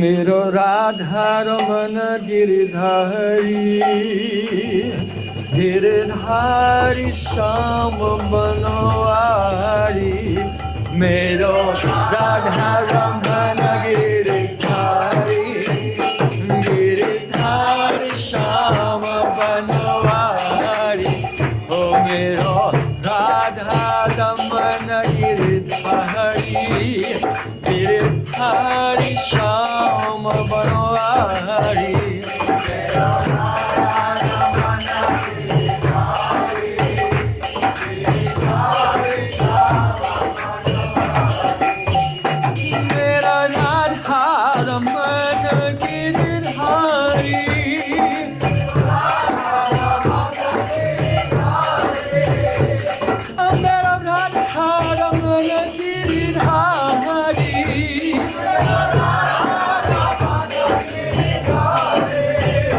Girdhari Kunj Bihari Girdhari कुंज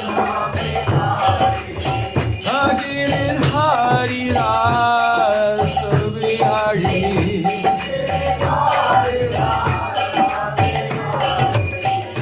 मेरो राधा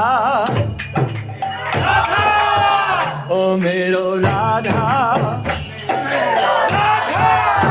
ओ मेरो Radha Raman Girdhari Girdhari Shyam Banwari Radha Raman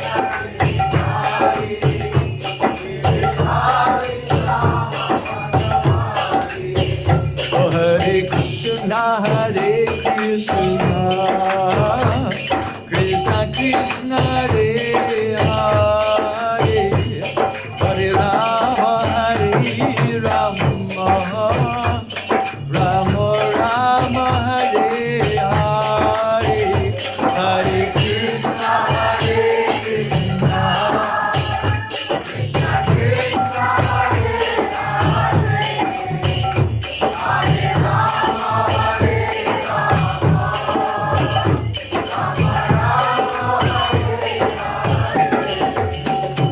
Hare Krishna, Krishna Krishna, Hare Hare, Hare Rama,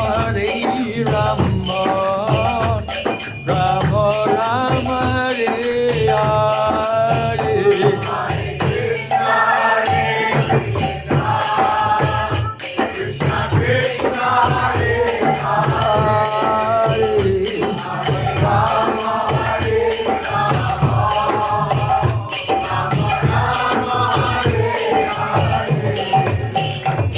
Hare Krishna,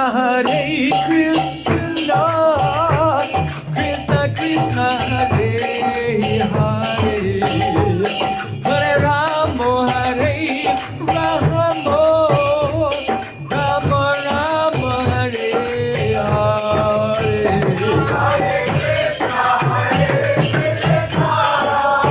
Krishna Krishna, Hare Hare,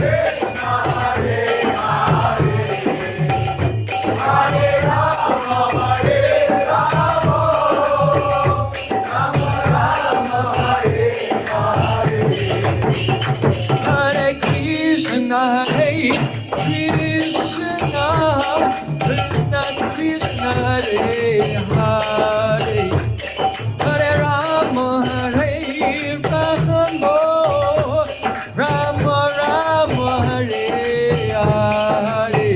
Hare Krishna, Krishna Krishna, Hare Hare, Hare Rama,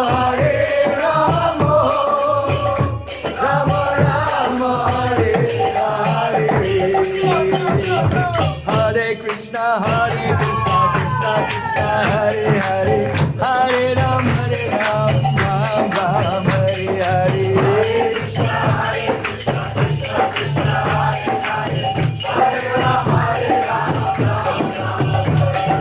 Hare Krishna, Krishna Krishna, Hare Hare, Hare Ram, Ram Ram, Hare Hare. Hare Krishna, Krishna Krishna, Hare Hare, Hare Ram, Ram Ram, Hare Hare.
Guru Gauranga Gandhava Girdhari Sri Radunabhari Sri Sargonda Juki Nitya Lila Prishtam Mishtapare Storsma Rupanugacharivar Shri Bhaktivedanta Narayan Goswami Maharaj Ki Jai Nitya Lila Prishtam Mishtapare Stora Sarasi Srimad Gauragovinda Goswami Maharaj Ki Jai Nitya Lila Prishtam Mishtapare Stora Srimad Bhaktivedanta Bharati Goswami Maharaj Ki Jai Nitya Lila Prishtam Mishtapare Stora Srimad Bhaktivedanta Bhaman Goswami Maharaj Ki Jai Nitya Lila Prishtam Mishtapare Stora Srimad Bhaktivedanta Swami Prabhupada Ki Jai Nitya Lila Prishtam Mishtapare Stora Srimad Bhakti Rakshakshira Dev Goswami Maharaj Ki Jai Nitya Lila Prishtam Mishtapare Stora Srimad Bhakti Pragan Keshav Goswami Maharaj Ki Jai Jai Srila Bhakti Siddhanta Saraswati Thakur Jagat Guru Shri Prabhupada Ki Jai Mahabhagavad Prabhupada Goksharas Maharaj Ki Jai Saran Goswami Saran Thakur Bhaknot Ki Jai Vajan Sarvabhuma Shri Jagannath Maharaj Ki Jai Shri Gauri Vedanta Char Srila Baladev Bhushbu Ki Jai Shri Shri Prabhupada Ki Jai Sandartam Srinivas Shamananda Prabhupada Ki Jai Shri Krishna Askaraj Goswami Pad Ki Jai Jai Sri Rupa Sanatana Bhattaragunath Shri Gopal Bhattara Sarvana Sar Goswami Bu Ki Jai Namacharya Sri Hardas Thakur Ki Jai Damodar Surroy Ramananda Shri Gopal Shidbrinda Ki Jai Prem Ghosh Krishna Chaitanya Prabhu Nityananda Shri Advaita Gadara Shiva Sadi Gaura Bhakta Vrinda Ki Jai Shri Ishwar Puripad Ki Jai Shri Madhavendra Puripad Ki Jai Shri Sri Radha Krishna Govardhan Namaka Shri Vraja Mandala Ki Jai Goda Shri Bhavana Ki Jai Avinda Vrindavan Namaka Shri Navadip Mahapodam Ki Jai Goda Shotan Kacha Jagannath Pridam Ki Jai Shri Sri Radha Govinda Govinda Badan Manju Ki Jai Shri Radha Shamsun Radha Govinda Radha Mandra Radha Ramaru Ki Jai Jai Yogamaya Purnamasi Dev ki jai, Gopishwa Mahadev ki jai, Shrimati Brinda Dev ki jai, Shrimati Jumuna Dev ki jai, Sarva Vesta Bardati Giraj Govardhan ki jai, Shri Sham Kun Radha Kun ki jai, Shri Lalita Vishakadaya Saki Brinda ki jai,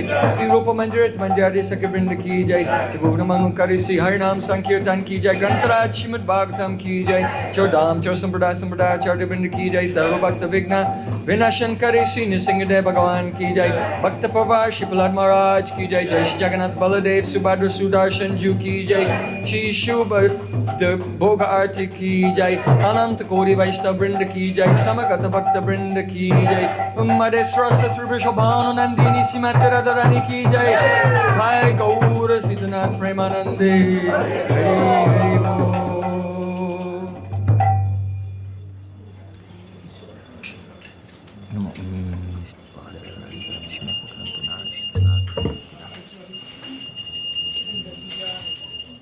Vrindayai Tulasi Devyai Prayai Kesavasacha Krishna Bhakti Pradi Devi Satatayam Vancha Kalpatarubhyascha Kripa Sindhuva Evacha Putitanam Bhavani Vaishnavibhyo Namo Namah. Hare Krishna. Prabhu. Jai.